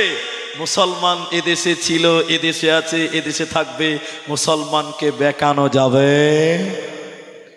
হ্যাঁ, তোমার ভাইরা ভাই ইংরেজদেরকে খবর নাও, তারাও তোমাদের মতন চেয়েছিল মুসলমান তাড়বো, কিন্তু তারা পারে। এখন যেটা বলছি শোনেন, বানিয়ে বানিয়ে বলছি, এটা গল্প, উদাহরণ। তো ইংরেজেরা অনেক চেষ্টা করলো যে মুসলমানদেরকে পারি না, এটুকু সত্য। তো তখন তারা আলোচনায় বসেছিল, মাসওয়ারা, যে মুসলিমদের সঙ্গে পারি না কেন। মাসওয়ারা করে বলেছিলেন, যতদিন মুসলমানদের কাছে কোরআন থাকবে অতদিন মুসলমানকে বেকানা। এখন যেটা বলবো এটা বানিয়ে বানিয়ে। তো মুসলমানদের কোরআনকে তেলে ডুবিয়ে দিতে হবে। বলে হ্যাঁ, এই আপনাদের আলতা দেখি মাদ্রাসা, এই যে মাদ্রাসাটা, একটা বেঈমান ইংরেজদের গোলাম, আমার মতন দাড়ি, আমার মতন টুপি, লম্বা পাঞ্জাবি, মুলবি সাহেব হয়ে গেছে। কিন্তু আসলে মুলবি সাহেব না, ডুপ্লিকেট জালমাল, এটা ডুপ্লিকেট মাল, জালিয়াতি করতে এসছে। এইটুকু বানিয়ে বলছি। এই মাদ্রাসা, আলতা দেখি মাদ্রাসা এসে বলছে, হুজুর, হেড মুলবিকে বলছি, আপনাদের মাদ্রাসায় কোরআন আছে? হেড মুলবি গাল চুলকাতে চুলকাতে বলছে, কোন বেকুব রে ভাই, মাদ্রাসায় কোরআন থাকবে না তো কি থাকবে? আছে। কত বোকা দেখেন, প্রশ্নতে ধরা পড়িয়ে দিয়েছে। তো বলছে যে আছে। তো ওই ডুপ্লিকেট মুলবিটা বলছে যে কতটি আছে মুলি স্যার?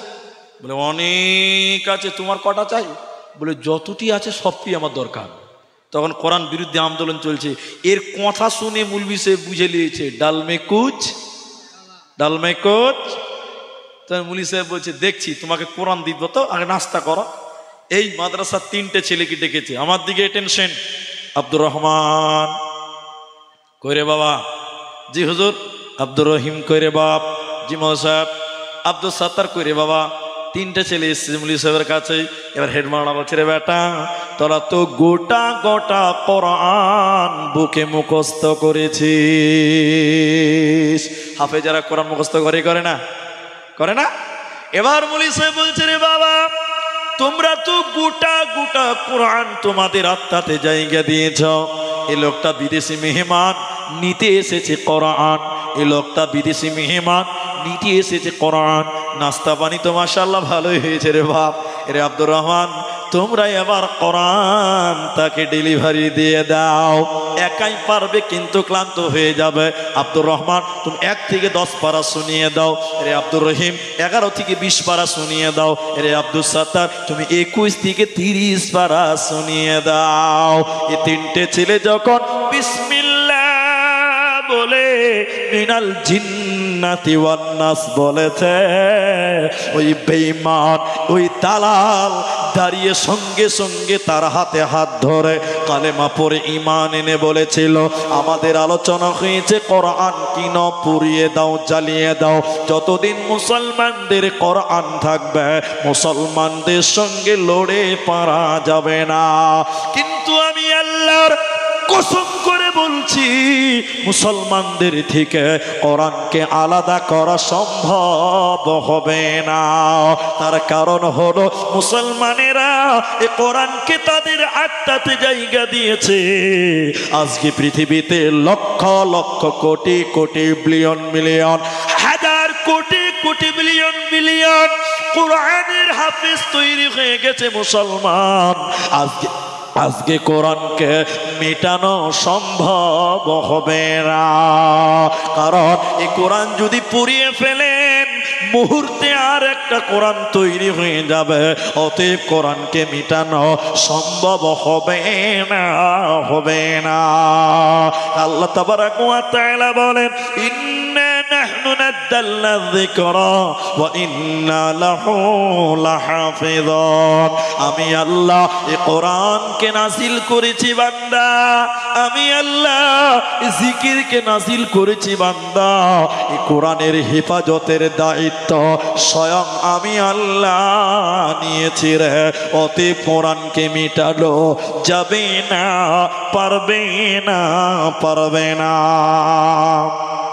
তাই একজন আরবিক বিদ্বান, সবাই দেখেন আমার হাতে কোরআন, একজন আরবিক বিদ্বান এই রকম কোরআনকে তুলে ধরেছিলেন, মানুষদেরকে দেখিয়েছিলেন আর বলেছিলেন, হে মুসলমানেরা তোমরা বলো বলো বলো বলো বলো এ কোরআনটা কেমন দেখলে, কেমন করে দেখলে তোমরা বলো।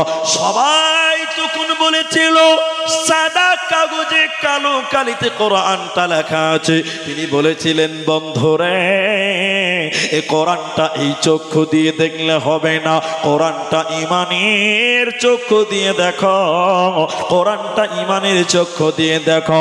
এই কোরআনটা কোনো কাগজে নয়, এই কোরআনটা কোনো কালিতে নয়, বরং এই কোরআনটা শহীদের রক্তের বিনিময়ে এসেছে রে।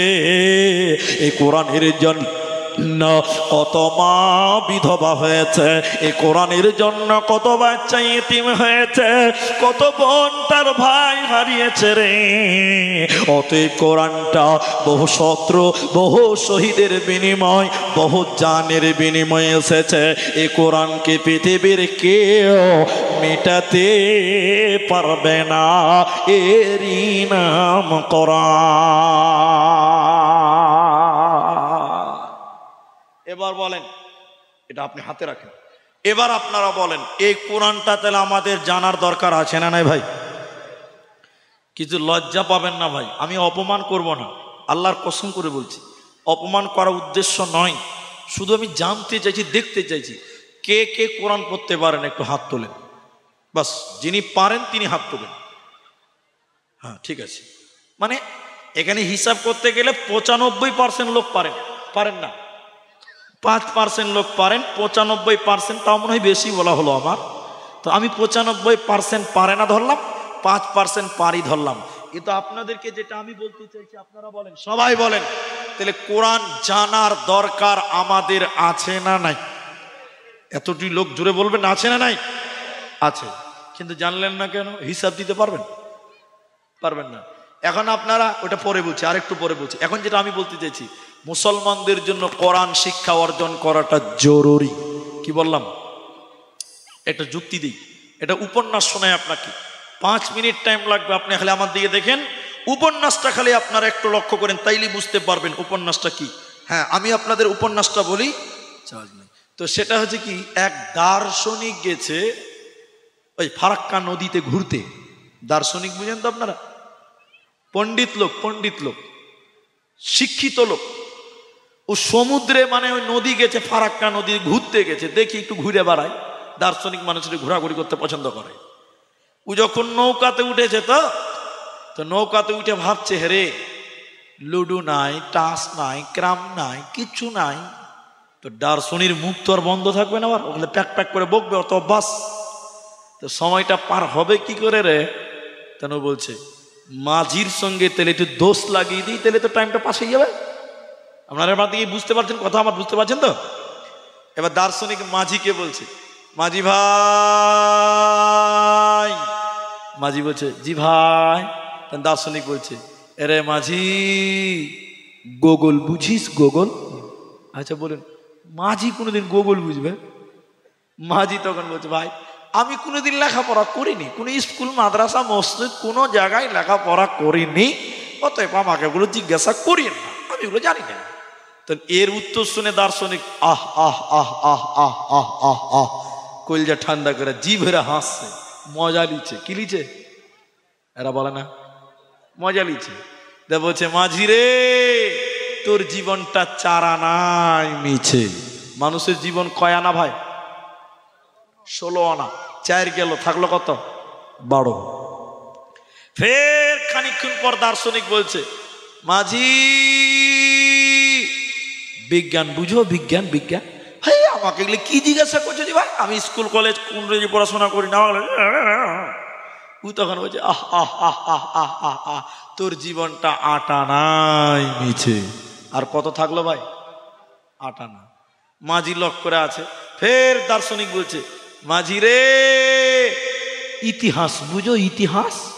তখন মাঝি বলছে, এবার মনে হয় বুঝে লেছি। বলছে কি বুঝলি?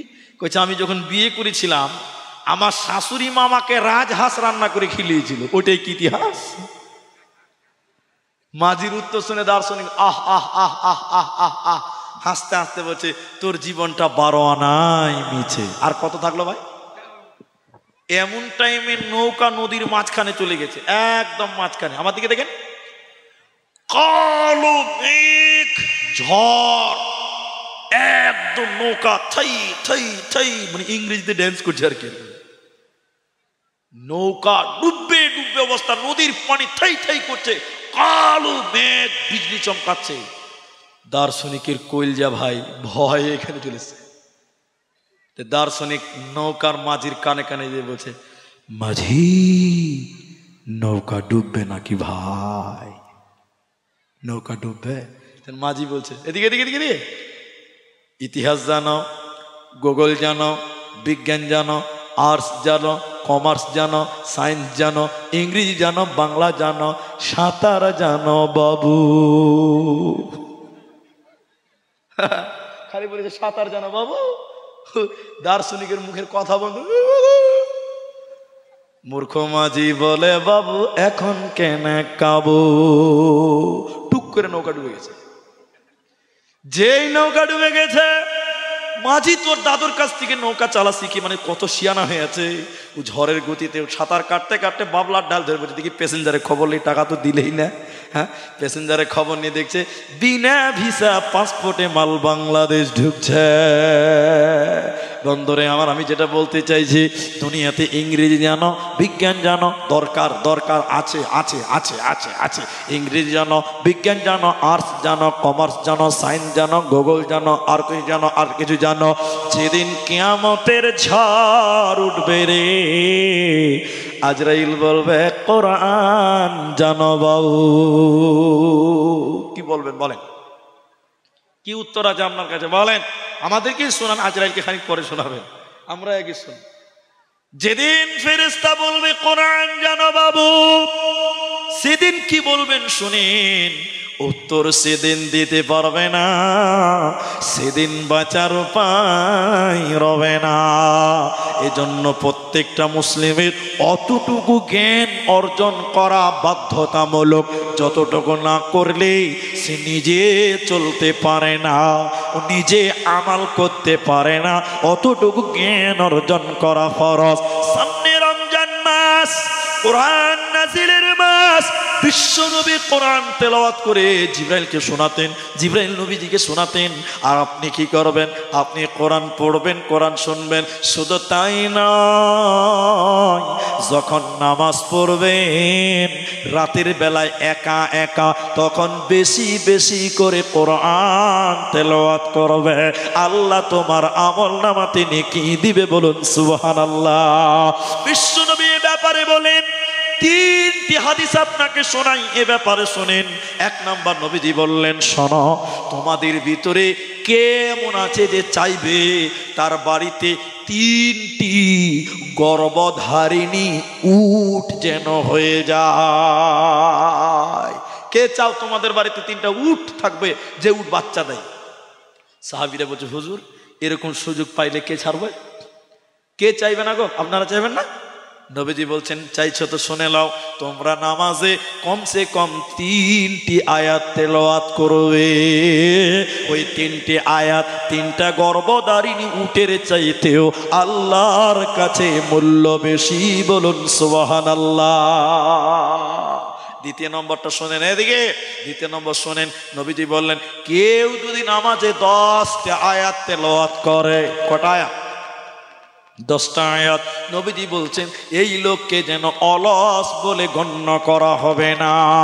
কেউ যদি 100টা আয়াত তেলাওয়াত করে, ওই লোককে ইবাদতকারী বলে গণ্য করা হবে। কেউ যদি 1000টা আয়াত তেলাওয়াত করে, সুসংবাদ প্রাপ্ত লোকদের সঙ্গে তাকে শামিল করা হবে। এজন্য কোরআন যত পড়বেন তত নেকি হবে, কোরআন পড়বেন যত তত আমল নামায় নেকি চাপানো হবে। তামিম আদ-দারি তিনি বলেন, বিশ্ব নবী বলেছেন, কোন মানুষ যদি রাতের বেলায় নামাজের ভিতরে 1000টা আয়াত তেলাওয়াত করে, ওই লোকটা সারা রাত ইবাদত করলে যে নেকি হয়, ওই নেকি তার আমল নামায় দিবে। তাহলে যতগুলো কথা বললাম সব আমাল, সব আমাল, সব আমাল। তাহলে কোরআন যত পড়বেন অত নেকি আমল নামায় দেবে, আর জান্নাত হবে তোমার ঠিকানা, তোমার কোনো চিন্তা রবে না। এবার আপনাদের সঙ্গে একটু ভেজাল লাগবে। ভেজালটা কোন জায়গাতে? আচ্ছা, আপনাদেরকে আদায় করতে হবে চাদরে। আচ্ছা ঠিক আছে, আচ্ছা ঠিক আছে, আলহামদুলিল্লাহ, নাম্বাস হয়ে গেছে। আপনাদের কাছে চাদর যাবে ভাই 10টা বাজে। এখন যদি আপনাদের বিরক্ত কেউ হবেন না, আমি বক্তব্য থামাইনি, 10টা বাজে, 1 মিনিট কম 10টা বাজে। আপনারা যেটি মানুষ আছেন ভাই আমার, আপনাদেরকে উঠতেও হবে না, দানের কোনো সমস্যা নেই। আপনাদের কাছে চাদর যাবে, কেউ 500 দিবেন, কেউ 1000 দিবেন, কেউ 100 দিবেন, কেউ 10 টাকা দিবেন, যার যেমন সম্বল তেমন দান আপনারা চাদরে দিবেন। তাহলে আপনাদেরও সুবিধা, আর আমাদের বক্তব্য রাখতে কোনো অসুবিধা হবে না। এটাই খুব সুন্দর। হ্যাঁ ঠিক আছে, ঠিক আছে, আপনি বসুন, আমি 10:30টায় নামবো, চলেন বসুন, আপনি বসুন। তো আমি আমার বক্তব্যটা ওইভাবে নিয়ে যেতে পারবো। জি, ওইদিকে দেন, ওইদিকে দেন, ওইদিকে দেন। তো আমি আপনাদের উঠতে হবে না, দান দিতে হবে না, ওই ভিতরে ভিতরে যারা যাবে তাদেরকে দিবেন, ঠিক আছে? আমি আমার বক্তব্য দেখি এখন আপনাদেরকে জিজ্ঞাসা করছি, বক্তব্যের বিষয় কোরআন। পৃথিবীতে সবচেয়ে ভালো মানুষ কে? ওদের জালসা চলবেই তো, ওদের জালসা চলবে, ওটা বন্ধ করতে পারবো না। আমি আমার নিজের বউকে থামাতে পারি না, তো লোকের বউ ওরা থামবে? আমার বউকে যদি বলি চুপ করো, তো 22টা কথা বলবে। এরা তো লোকের বউ, এরা শুনবে? কোনোদিনই শুনবে না, এরা কোনোদিনই শুনবে না। এরা শোনার লোকই লয়, ওদের খানোকা টাইম পাস করা হবে। এরা সুযোগ পেয়েছে, আজকে কয়েকটা মেয়ে ছেলে পেয়েছে, এখানে গল্প করে নেই, এরা তো সুযোগ পায় না। তা যাক, মা বোন বুঝতে পেরেছেন আমি কি বলতে চাইছি। মুখটা বন্ধ করেন, কানটা খুলেন, মুখটা বন্ধ করেন। তো আমি বলছিলাম, সবচেয়ে ভালো লোক আল্লাহর নজরে, নবীর নজরে কে বলেন? বলতে পারবেন না, হাদিস বলছি, খায়রুকুম মান তাআল্লামাল কোরআন। নবী বললেন সবচেয়ে ভালো কে, সবচেয়ে ভালো লোককে? খায়র শব্দ নবীজি বলেছেন যে কোরআন শিখলো, যে কোরআন শিক্ষা দিল, যে কোরআন শিখলো, কোরআন শিক্ষা দিল, এই লোকটা হলো আল্লাহর নজরে সবচাইতে ভালো, নবীর নজরেও সবচাইতে ভালো। সবাই জুড়ে বলুন সুবহানাল্লাহ। ভাই চঞ্চল পরিবেশ তৈরি করবেন না, আমার দিকে দেখেন, আমার দিকে দেখেন। তাহলে আল্লাহর নবীর নজরে হলো যে কোরআন জানে এবং কোরআন জানায়, কোরআন শিখে এবং কোরআন শিখায়, এই লোকটা সবচেয়ে ভালো, নবী বলছেন। কিন্তু মানুষেরা তাকে ভালোবাসছে? সত্য করে বলেন ভাই, মানুষেরা ভালোবাসছে? আজকে মুলবি দেখলেই কিছু লোকের চুলকানি শুরু হয়ে যায়, ঠিক বললাম না ভাই? এটা মুলি সাহেব যে রাস্তাটা হাঁটে, দেখেন মুলি সাহেব যে রাস্তাটা হাঁটে, একটু জোরে হাঁটে, তো কিছু পাবলিক আছে বলবে মুলি সাহেব দাওয়াত টাওয়াত কিছু আছে নাকি, এত জোরে যেছেন মানে দাওয়াত টাওয়াত কিছু আছে নাকি, মানে মুলবি তাহলে জোরে হাঁটতে পাবে না। আবার মুলবি যদি আস্তে আস্তে হাঁটে তখন বলে মুলি সাহেব লোকের বাড়ি খুব খুব খেয়েছেন নাকি গো, হাঁটতে যে পারেন না। তবে মুলবি করবে কি বলেন তো ভাই? উদ্দোর জোরে গেলেও মুশকিল, আসতে গেলেও মুশকিল, এই মুলবি যাবে কোন জায়গাতে বলেন? বর্তমান সময়ের মানুষ, সবাই নয়, আমি মাপ চাইছি আগে, সবাই নয় কিন্তু বেশিরভাগ মানুষ আলেম ওলামাকে সম্মানের নজরে দেখছে না। সত্য করে বলবেন, কথা বলি আমি আপনাদের সঙ্গে। আপনাদের যে এই যে গ্রামগুলো আছে দিনাজপুরের হরিরামপুর এলাকায়, প্রত্যেকটা মসজিদে একটা করে ইমাম থাকে, থাকে না? ইমামদের বেতন কয় টাকা করে দেন আপনারা? সরকার মমতারটা বাদ দেন, আপনি কত দিয়েছেন ওটা বলেন, কত দেন বলেন নাকি? জিজ্ঞেস শুনুন কত সম্মান মুলবিদের করেছেন আপনারা, বেতন নাই? আল্লাহ, কোন কোন জায়গায় আছে। আল্লাহ, মমতা যেটা দিয়েছে ওইটাই ভাগ্যিস, মমতা খালা বেঁচেছিল গো, তো মুলবিদের তো বিপদ হয়ে যেত রে ভাই। এক মুলবিকে জিজ্ঞাসা করছে ইমাম সাহেবের বেতন কত, বলে 5000। বলছে কারো নামাজ হবে না, যা। ওটা কিন্তু আমি বলিনি, আবার গন্ডগোল করবেন না, ও ফতোয়া দিয়েছে ওর নামাজ, কারো নামাজ হবে না। আজকে আলেমদের সম্মান কোথায়? এটা লোক 5 ওয়াক্তের নামাজ পড়াবে, আপনার ছেলে মেয়েকে মানুষ করবে, মানে কোরআন শিক্ষা দিবে, আপনাকে মাসলা মাসাল শিখে দেবে। এখন কেউ কেউ ফতোয়া দিবে বলছে ধর্ম শিখিয়ে আবার টাকা দিতে হবে। তাহলে আমি আপনাকে বলি, একটা ইঞ্জিনিয়ারের কাছে যাবেন, বাড়ি বানাবেন, যে একটা কাগজে নকশা করে দেন, ইঞ্জিনিয়ার তার জন্য নেবে 15,000 টাকা। কত হাজার বলুন? একটা ডাক্তারের কাছে যাবেন, 5 মিনিট আপনাকে দেখবে, 5 মিনিটের বেশি দেখে না, 5 মিনিট দেখবে, তার জন্য লাগবে 500 টাকা। কত লাগবে সবাই বলুন? আর মুলবির কাছে তুমি কোরআন শিখবে, ধর্ম শিখবে, মুলবি, ওই মুলবি সাহেবকে তুমি মাসে 30 টাকাও দিতে পারো না। গ্রামের প্রত্যেকটা লোক যদি 30 টাকা 40 টাকা করে দেয়, ইমাম সাহেবের বেতন 12,000 টাকা মাসে হবে। ঠিক বললাম না বলেন? কিন্তু কিছু মানুষ দিবে না, কারণ মুলবিরা কেন কাকা কামাই করবে রে, এলার্জি আছে। নবীজির হাদিস বলছিলাম, খায়রুকুম মান তাআল্লামাল কুরআনা, সবচেয়ে ভালো যে তাআল্লামাল কুরআন, যে কোরআন শিখে, ওয়া আল্লামাহু, অপরকে শিক্ষা দেয়, এই লোক আল্লাহর নজরে, নবীর নজরে সবচেয়ে ভালো।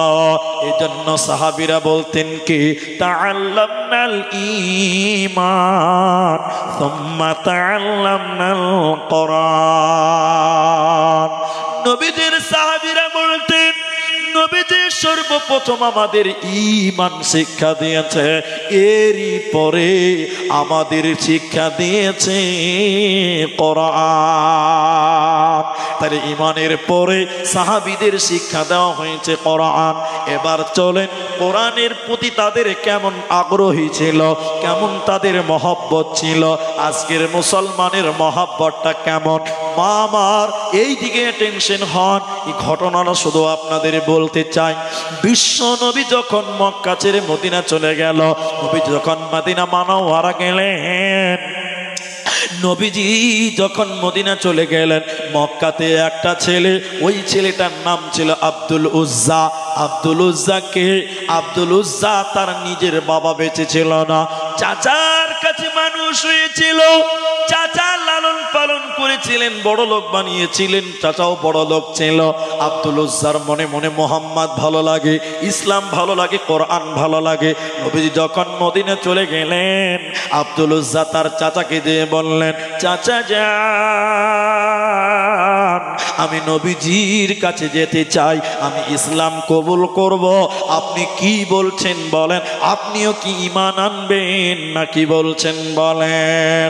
আব্দুল উজ্জার চাচা বলেছিল, ও বেটা ভাতিজা শুনে নাও, তুমি যদি মুহাম্মাদের কাছে চলে যাও, কোরআনের জন্য যদি মদিনা চলে যাও, আমি তোমাকে যা কিছু দিয়েছি সব কিছু আমাকে ফেরত দিয়ে খালি হাতে তোমাকে মদিনা যেতে হবে, আমার কোনো কিছুই তোমাকে নিয়ে যেতে দেব না। আব্দুল উজ্জা শরীর থেকে জামা খুলতে লাগলেন, পকেট থেকে টাকা পয়সা যা ছিল চাচাকে দিয়ে দিল, জামা খুলে দিলেন, গলায় ছিল মালা, সেগুলো দিয়ে দিলেন। তখন সে মুসলমান নয়। এবার আব্দুল উজ্জার চাচা বলছে, ভাতিজা, ইসলামের জন্য যদি তুমি মদিনা চলে যাও, তোমার পরনে যে পায়জামা আছে, লুঙ্গি আছে, এটাও খুলে দিয়ে তোমাকে যেতে হবে, আমার কোনো কিছুই নিয়ে যেতে দেব না। আব্দুল উজ্জার চাচা ভেবেছে যে ভাতিজা তো যুবক হয়ে গেছে, ল্যাংটা হতেও পারবে না, যেতেও পারবে না, আমার কাছেই থেকে যাবে। আব্দুল উজ্জা চিন্তা করলেন, আল্লাহ তুমি পবিত্র, তাই তুমি আমাকে পাক করতে চাইছ, অপবিত্র টাকা আমার কাছে রাখবে না। আব্দুল উজ্জা কোমরের পায়জামা খুলে দিল, লুঙ্গিটাও খুলে দিয়ে উলঙ্গ হলো। মায়েরা বোনেরা আমার, একটা যুবক ছেলে নগ্ন হয়ে গেল, উলঙ্গ হয়ে গেল। কাঁদতে কাঁদতে আব্দুল উজ্জা তার মায়ের কাছে গিয়ে বললেন, আম্মু জান, আপনি আমার জন্য দোয়া করেন, আমি চললাম নবী মুহাম্মদুর রাসূলুল্লাহ সাল্লাল্লাহু আলাইহি সাল্লামের কাছে। আব্দুল উজ্জার মা যুবক ছেলে ল্যাংটা, লজ্জিত হয়ে একটা কম্বলকে ফেড়ে দুই টুকরা করে বললেন, বেটা, এক টুকরা তুমি কোমরে গামছার মতন পরে নাও, আর এক টুকরা শরীরে তাওয়ালের মতন জড়িয়ে নাও, ল্যাংটা হয়ে কি করে যাবি রে বাপ। আব্দুল উজ্জা বড় লোক ছিল, ইসলামের জন্য সব হারিয়ে গেল। এবার আব্দুল উজ্জা ওই গামছা গায়ে দিয়ে, তাওয়ালটা শরীরে দিয়ে চলল কাঁদতে কাঁদতে রাতের অন্ধকারে মদিনা মুনাওয়ারাতে। কোরআনের জন্য তারা কি করেছে দেখলেন। আব্দুল উজ্জা বিশ্ব নবী মদিনাতে মসজিদে নববীতে আসহাবে সুফফা সাহাবীদেরকে পড়াতেন মাদ্রাসা। আব্দুল উজ্জা রাতের বেলায় মসজিদের দরজায় বসে আছে। আল্লাহ রাসূল বাইরে যখন বেরোলেন, আব্দুল উজ্জাকে দেখেই বললেন, এই এই তুমি না আব্দুল উজ্জা? হুজুর, জি। তোমার এই অবস্থা কেন? আব্দুল উজ্জা কাঁদতে কাঁদতে বললেন, আল্লাহর নবী গো, ঈমানের জন্য, ইসলামের জন্য আমার সব কিছু কেড়ে নেওয়া হয়েছে। উলঙ্গ হয়ে আসছিলাম, আমার মা আমাকে দুই টুকরা কম্বল দিয়েছে। নবীজি আব্দুল উজ্জাকে গলায় জড়িয়ে নিয়ে বললেন, আজ থেকে তোমার নাম আব্দুল উজ্জা নয়, আমি নবী তোমার নাম আজ থেকে রাখলাম আব্দুল্লাহ। গরিব হয়ে গেল আব্দুল্লাহ। এবার আব্দুল উজ্জা মসজিদে থাকে, নবীজির ছাত্র হয়ে গেলেন, মসজিদে পড়াশোনা করতেন। হঠাৎ করে মুতার যুদ্ধ, হঠাৎ করে মুতার যুদ্ধ, ডঙ্কা বেজে গেছে। মুতার যুদ্ধ যখন শুরু হলো, আর নবীজি বললেন, ও মদিনার লোকেরা, কোরআনকে বাঁচাবার জন্য, ইসলামকে বাঁচাবার জন্য জিহাদে যেতে হবে, তোমরা সবাই এসো, যার কাছে যে মাল আছে এনে তোমরা মসজিদে নববীতে জমা করে দাও। ইতিহাসটা খালি শুনেন, কোরআনের জন্য তারা কি করেছেন। হযরত আবু বকর, হযরত ওমর, হযরত উসমান, যিনারা ছিলেন তারা দান করছেন। কতগুলো দান, কত দান। হযরত উসমান বলেছিলেন, যত লোক জিহাদে যাবে তার অর্ধেক লোকের খরচ আমি উসমান একাই দিব। বলুন সুবহানাল্লাহ। 30,000 মানুষ ছিল, 15,000 লোকের খরচ হযরত উসমান একাই দিবেন। 3 মাস টাইম লাগবে। বলুন সুবহানাল্লাহ। হযরত ওমর বললেন, আজকে আবু বকর যা দান করবে তা আমি তাকে হারিয়ে দিব। ইসলামের জন্য তারা পাল্লা পাল্লি শুরু করেছে। বলুন সুবহানাল্লাহ।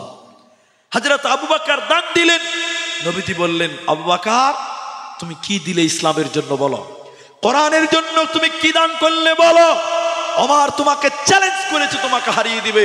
আবু বকরের উত্তরটা শোনেন, ও মুরব্বী বাপজি, আপনার ঈমান বাড়বে। আবু বকর বলেছিলেন, আল্লাহর নবী গো, আল্লাহকে এবং আপনাকে বাড়িতে রেখে আমার বাড়িতে যা কিছু ছিল আমি সব কিছু দিলাম, আমার বাড়িতে কিচ্ছু নাই, বলুন সুবহানাল্লাহ। ওমর বলেছিলেন, আমি আজকেও পারলাম না, জিততে পারলাম না। আর ওই যে মসজিদে বসে আছে আব্দুল উজ্জা, বর্তমান নাম কি আব্দুল্লাহ, ও বেচারা গরিব হয়ে গেছে, সবাই দান করছে, ও দান করতে পারে না, কিছু তো নাই, কিন্তু বড় লোক ছিল, দান করে অভ্যাস, আজকে করতে পারছে না। আব্দুল্লাহ উঠছে বসছে, উঠছে বসছে, উঠছে পায়চারা করছে, মনে শান্তি নাই, সবাই দিল, আমি দিতে পারলাম না। নবীজির সামনে এসে দাঁড়ালেন। আল্লাহ নবী বলেন, আব্দুল্লাহ কি ব্যাপার, তুমি এখানে কেন? এবার আব্দুল উজ্জা বলতে লাগলেন, আল্লাহ নবী গো, হুজুর আপনি শুনেলেন কি ব্যাপার? নবীজি বললেন, শুনে নে। নবীজিকে বলছেন, ইয়া রাসূলুল্লাহ, সবাই দান করছে, আমার মন চাইছে, কিন্তু দেব কি, কিচ্ছু তো নাই, একটা পরনে গামছা, একটা শরীরে গামছা, যদি পরনেরটা খুলে দিই ল্যাংটা হয়ে যাব, যদি শরীরেরটা খুলে দিই শরীর খালি হয়ে যাবে, কিন্তু মন মানে না, দিব কি? নবী গো, সবাই যখন দিল আমিও দিতে চাই, আমার কাছে একটা জিনিস আছে, সেটা কি? বলে, কোরআনের জন্য আমি আমার জানখানা বিলিয়ে দিতে চাই। নবী, জিহাদের জন্য আপনি আমার নাম লিখে দেন, কোরআনের জন্য জিহাদের ময়দানে আমি আমার জান দিয়ে কোরআনকে টিকিয়ে রাখব। নবীজি নাম লিখলেন আব্দুল্লাহ, নাম লিখলেন আব্দুল্লাহ। এবার সবাই জিহাদে যাচ্ছে, নবীজি দোয়া করতে লাগলেন, দোয়া করছেন, সবার শরীরে হাত দিয়ে দিয়ে। আব্দুল্লাহর পালা এলো, আব্দুল উজ্জা। নবীজি দোয়া করছেন, আল্লাহ আব্দুল উজ্জার রক্তকে বেঈমানদের জন্য আমি হারাম করে দিলাম। আব্দুল উজ্জা কাঁদতে কাঁদতে বলেছিলেন, ইয়া রাসূলুল্লাহ, উল্টো দোয়া করছেন কেন? উল্টো দোয়া করছেন কেন? আমি তো শহীদ হতে চাই কোরআনের জন্য, আমি আমার জান বিলিয়ে জান্নাতে হতে চাই। নবীজি বললেন, আব্দুল্লাহ রে, ইসলামের জন্য তুমি যে ত্যাগ স্বীকার করেছ, তুমি যদি ঘরে বসে মারা যাও, জ্বরেও তুমি যদি মারা যাও, আল্লাহ তোমাকে শহীদের মর্যাদা দিবে, তোমার কোনো চিন্তা নাই। জিহাদের ময়দানে ইসলামের জন্য, কোরআনের জন্য সাহাবীরা জীবন দিতে রাজি হয়ে গেলেন, বলবেন না সুবহানাল্লাহ? কিন্তু যুদ্ধ শেষ হতে চলল, এখনো শেষ হয়নি। আব্দুল উজ্জাকে কেউ মারতে পারে?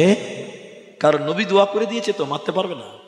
হঠাৎ করে আব্দুল উজ্জার জ্বর, কালো জ্বর আব্দুল উজ্জার। এই জ্বরের কারণে শর্ট করে বলি, আব্দুল উজ্জা মারা গেলেও, আব্দুল উজ্জা মারা গেলেন, শহীদ হয়ে গেল। নবীজি এত দুঃখ পেয়েছিলেন, আব্দুল্লাহর জানাজায় স্বয়ং বিশ্ব নবী ইমামতি করেছিলেন। একটা মশাল, মশাল বুঝেন আপনারা, যেটা আগুন ধরিয়ে জোনাক করে, আগেকার জামানায় ছিল, এখন নেই। মশাল ধরালেন, আগুন আলা জ্বালালেন, আলা দেখাবার জন্য মশালটা দিলেন বেলালকে, বেলাল রে তুমি আগুন দিয়ে আলা দেখাবে, সাহাবীরা আব্দুল্লাহর কবরে মাটি দিবে। সবাই লাইন ধরে কবরে যাচ্ছে, আব্দুল উজ্জা কবরে নামছে, আব্দুল্লাহ কবর নিয়ে যাচ্ছে, সাহাবীরা মাটি দেওয়ার জন্য যাচ্ছে। হযরতে বেলাল বলেন, কবরের ভিতর থেকে আওয়াজ বের হচ্ছে, ও রাসূলের সাহাবীরা, তোমরা আব্দুল্লাহকে কবরে কষ্ট দিয়ে নামায় না। ভেতর থেকে আওয়াজ আসছে। হযরতে বেলাল, আব্দুল্লাহ ইবনে মাসউদ দুইজন বলছেন, আমরা তাড়াতাড়ি সামনে গিয়ে দেখলাম কবরের ভিতরে কে কথা বলে, গলাটা চেনা চেনা লাগছে। তিনারা বললেন, স্বয়ং বিশ্ব নবী আব্দুল উজ্জার লাশ ধরার জন্য কবরে লাশ ধরার জন্য নেমেছে। আর তিনি বলতেন, তোমরা তোমাদের ভাই আব্দুল উজ্জাকে কষ্ট দিয়ে কবরে নামায় না। কবরে লাশ নামানো হলো। নবীজি কাঁদতে কাঁদতে বললেন, আল্লাহ, আজ সন্ধ্যা পর্যন্ত আমি আব্দুল্লাহর উপরে রাজি ছিলাম, আব্দুল উজ্জার উপরে রাজি ছিলাম। আল্লাহ, তুমিও তার প্রতি রাজি হয়ে যাও। হযরত আব্দুল্লাহ ইবনে মাসউদ চিৎকার করে বলেছিলেন, এরে আব্দুল্লাহ, তোর কপাল কত ভালো, তোর জন্য স্বয়ং বিশ্ব নবী দোয়া করে দিল, সাক্ষী দিয়ে দিল, তোর কপাল কত ভালো। যে ব্যক্তি, মুহাদ্দিসিনগণ বলেন, কোরআনের জন্য অগ্রসর হয়, কোরআনের জন্য তারা আগে যায় যারা, ওদের জন্য কিয়ামত পর্যন্ত নবী দোয়া করতে থাকবেন এবং তার সম্মান ইহকাল পরকালে আল্লাহ বৃদ্ধি করবেন। এই জন্য মুসলমান, তুমি কোরআনের সঙ্গে সম্পর্ক রাখো, কোরআনের সঙ্গে মহব্বত করো, কোরআনকে তুমি মহব্বত করো, আর বেশি বেশি তেলাওয়াত করো কোরআন। যারা কোরআন পড়তে পারেন না তাদেরকে এবার বলবো, তাদের কি করণীয় আছে? যারা কোরআন পড়তে পারেন না, আপনারা কি করবেন? আপনাদের করণীয় কি আছে? আছে, আপনাদেরও করণীয় আছে। শোনেন, যিনি কোরআন পড়বে আপনি তার পার্শ্বে বসে বসে কোরআন পড়বেন, শুনবেন। আপনি, উনি পড়লে নেকি পাবে, আপনি শুনলেও নেকি পাবেন। বলুন সুবহানাল্লাহ। রমজান মাস আসছে, মুসলমান ছেলে মেয়েদেরকে কোরআন শিখাবেন, বাড়িতে কোরআন তেলাওয়াত হবে, আপনি মসজিদে মুলবি সাহেবের কাছে দিয়ে কোরআন শিখবেন। একেবারেই যারা পারেন না তাদের জন্য সুসংবাদ, সুসংবাদ, সুসংবাদ। আমার দিকে দেখেন, নবীজি বলছেন, কেউ যদি 3 বার সূরা ইখলাস তেলাওয়াত করে, ইখলাস মানে বুঝেন তো, কুল হুয়াল্লাহু আহাদ, কেউ যদি এই সূরাটা পড়ে, কুল হুয়াল্লাহু আহাদ আল্লাহুস সামাদ লাম ইয়ালিদ ওয়া লাম ইউলাদ ওয়া লাম ইয়াকুল লাহু কুফুয়ান আহাদ।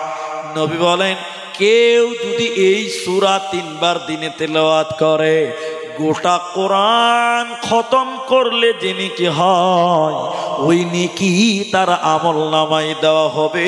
বলুন সুবহানাল্লাহ। কিছুই জানেন না, সূরা ইখলাসও কি জানেন না? কোরআনের এক এক সূরার এক এক মর্যাদা আছে, এক এক সূরার এক একটা কি আছে বললাম, মর্যাদা আছে। যেমন রাতের বেলায় ঘুমাতে যান, নবী বলেন রাতের বেলায় ঘুমাতে যান, জিকির করবেন, তেলাওয়াত করবেন। তেলাওয়াত কি?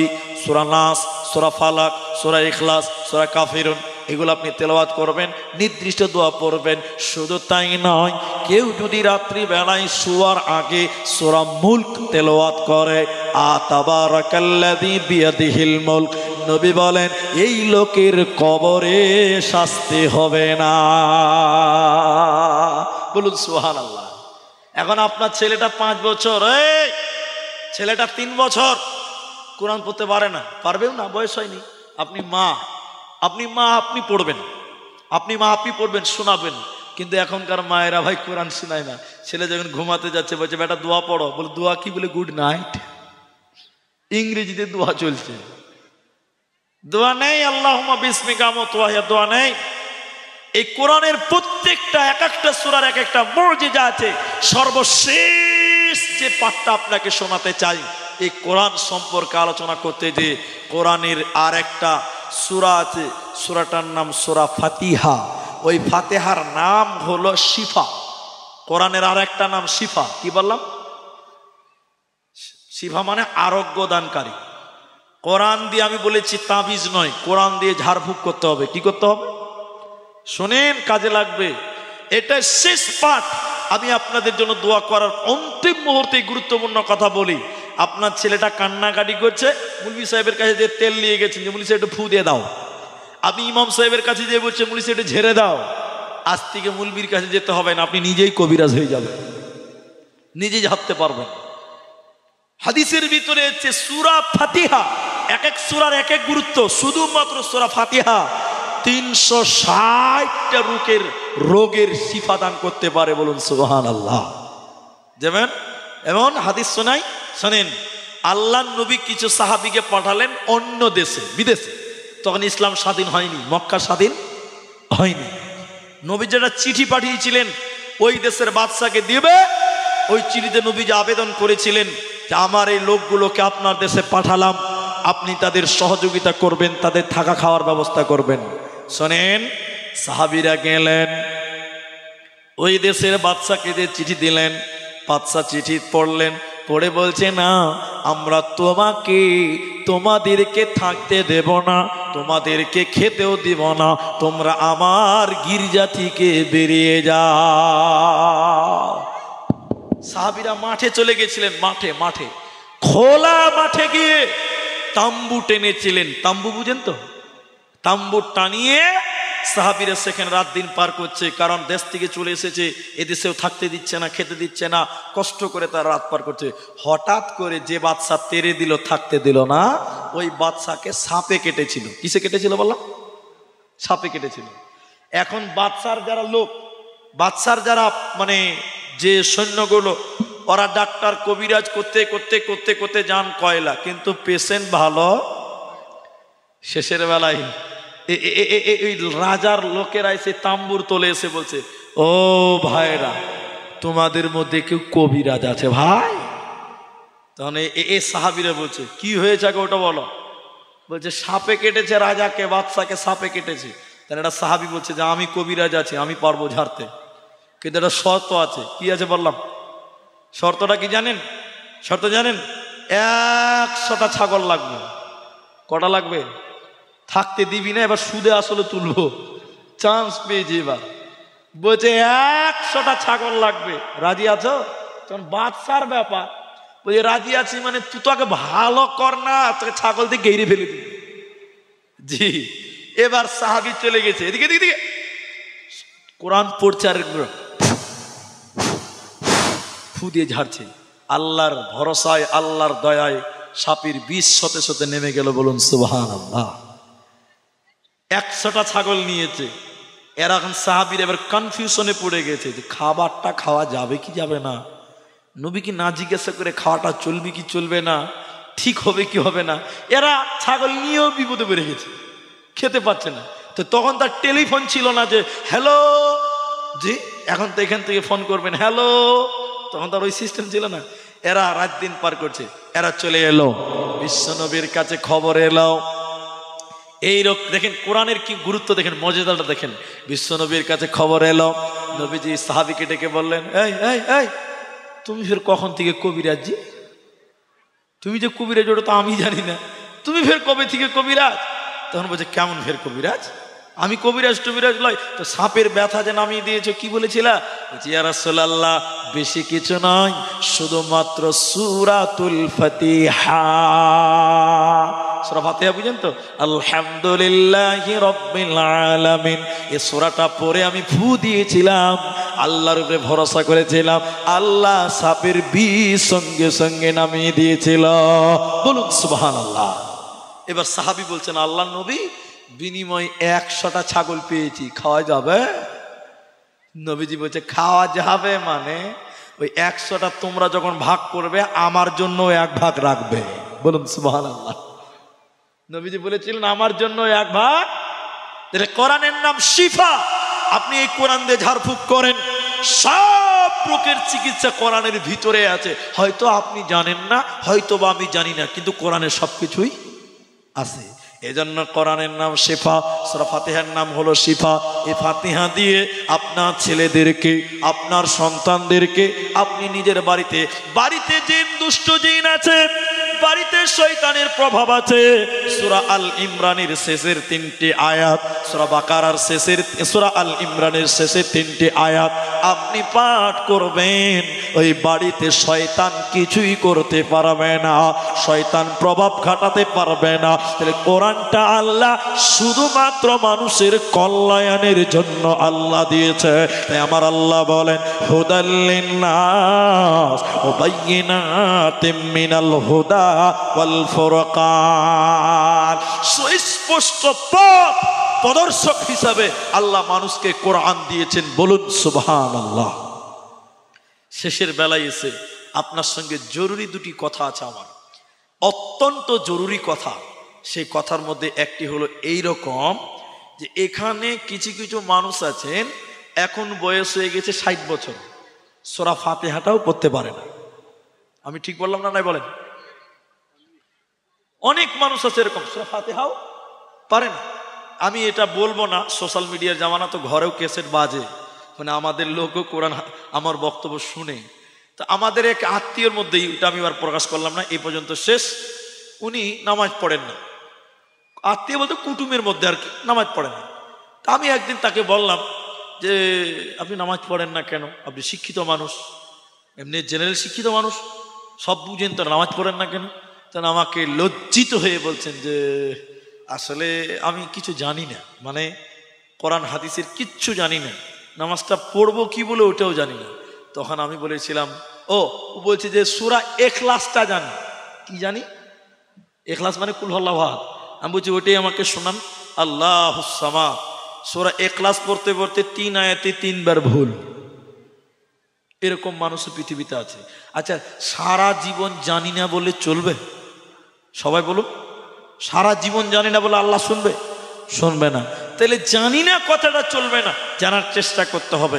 শেষের বাক্যে এসে একটা ঘটনার মধ্যে উল্লেখযোগ্য, আমার যে বক্তব্যটা আপনারা পেলেন, কোরআন কোরআন কোরআন। তাহলে কোরআনের যেমন দরকার আছে এই পৃথিবীতে চলতে গেলে বাংলা, ইংলিশ, অঙ্ক, আরবি সব দরকার আছে। কি বলছেন নাই? এটাই আপনাকে বুঝাবো এই হাদিসটা থেকে। বদরের যুদ্ধে মুসলমানরা জয়লাভ করেছিল। বদরের যুদ্ধে কারা জয়লাভ করেছিল বললাম? মুসলমানেরা জয়লাভ করেছিল।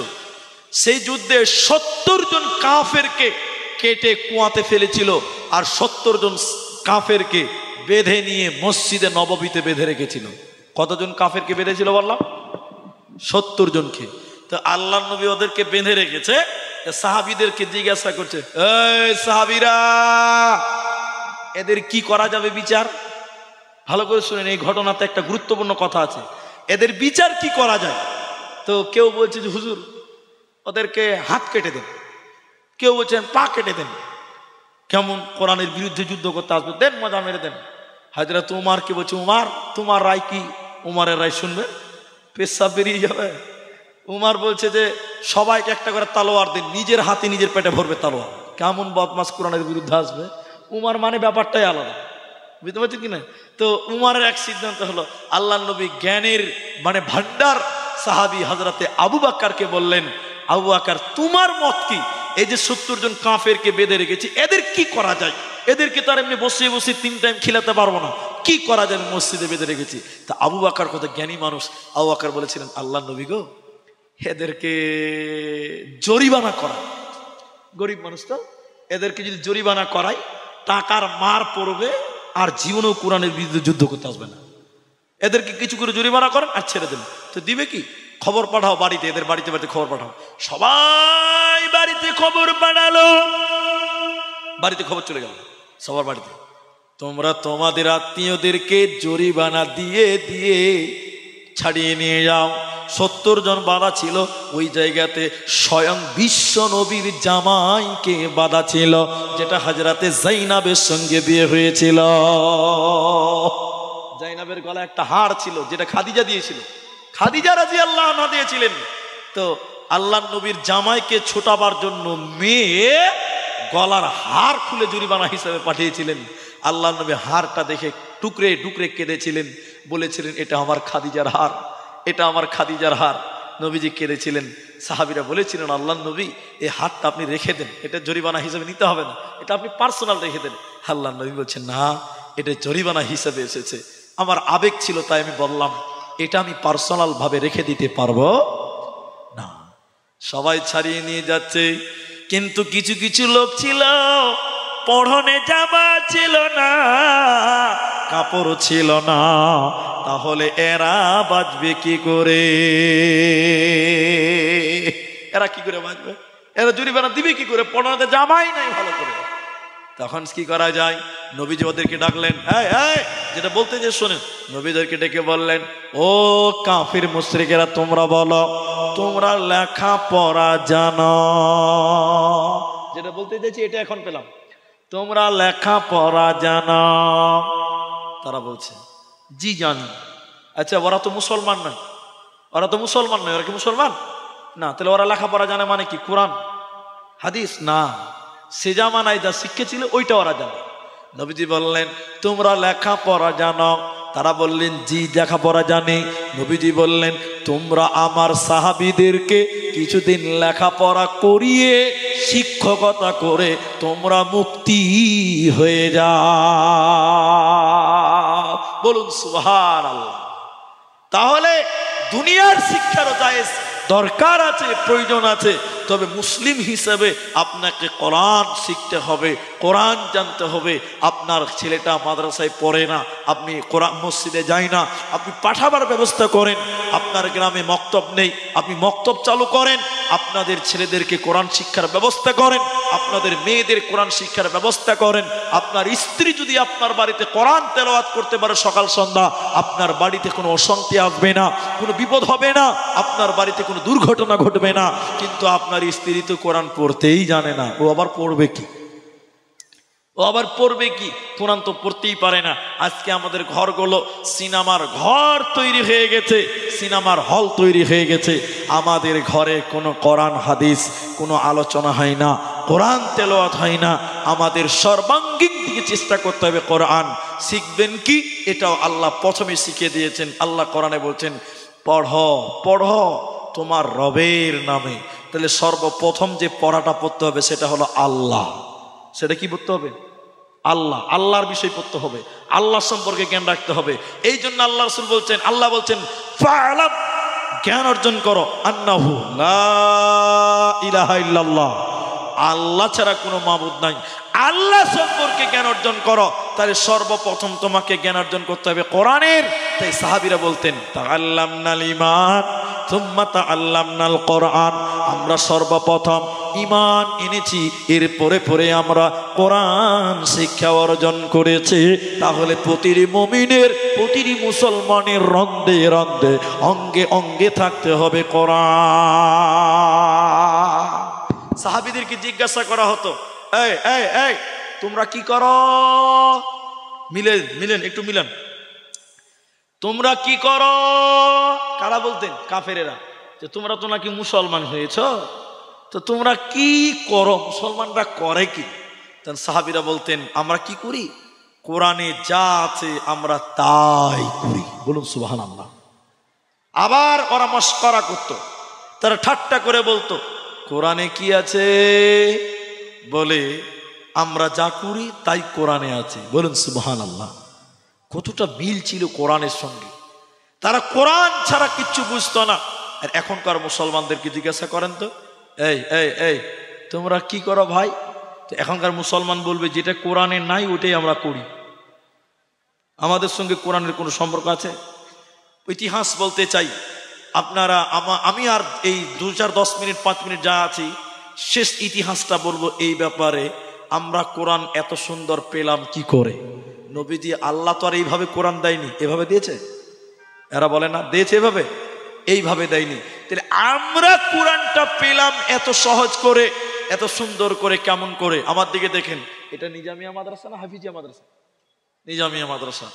যেগুলো হাফিজিয়া মাদ্রাসা, এখনো আজকের পৃথিবীতেও ছাত্ররা কোরআন মুখস্থ পৃথিবীর বিভিন্ন মাদ্রাসায় করে। 1 নাম্বার, কোরআন এত সুন্দর করে আমাদের এসেছে এইভাবে মুখস্থর মাধ্যম দিয়ে। কিসের মাধ্যম দিয়ে বললাম? মুখস্থর মাধ্যমে। 2, লেখার মাধ্যমে। সাহাবীদের জামানা থেকেই কোরআন সাহাবীরা লিখতেন একটা একটা করে আয়াত। নবীজির কাছে যখন কোরআন নাসিল হতো তখনই বিশ্বনবী সাহাবীদেরকে শোনাতেন। সাহাবীরা হয় মুখস্থ করতেন আর না হলে সাহাবীরা একটা একটা করে লিখতেন। এই জন্য কিসে লিখতেন? গাছের পাতাতে, গাছের চামড়াতে, গাছের পাতাতে কোরআন লিখতেন। সেগুলো লিখে লিখে লিখে লিখে বিভিন্ন জনের কাছে বিভিন্ন ভাবে ছিল। যখন ওসমান গনি খলিফা নির্বাচন হলেন। ইতিহাস শুনেলেন, তখন উসমানের জামানায় ফিতনা চালু হলো। উসমানকে সবাই বললেন, হে আমিরুল মুমিনিন, আপনি সবার কাছে যত কোরআনের কপি আছে, লেখা আছে, সেগুলো একত্রিত করে এক জায়গায় করুন, এক জায়গায় করুন। কিন্তু ওসমান গনি তখন অস্বীকার করেছিলেন। পরবর্তীতে ওসমান গনি মেনেছিলেন। সেই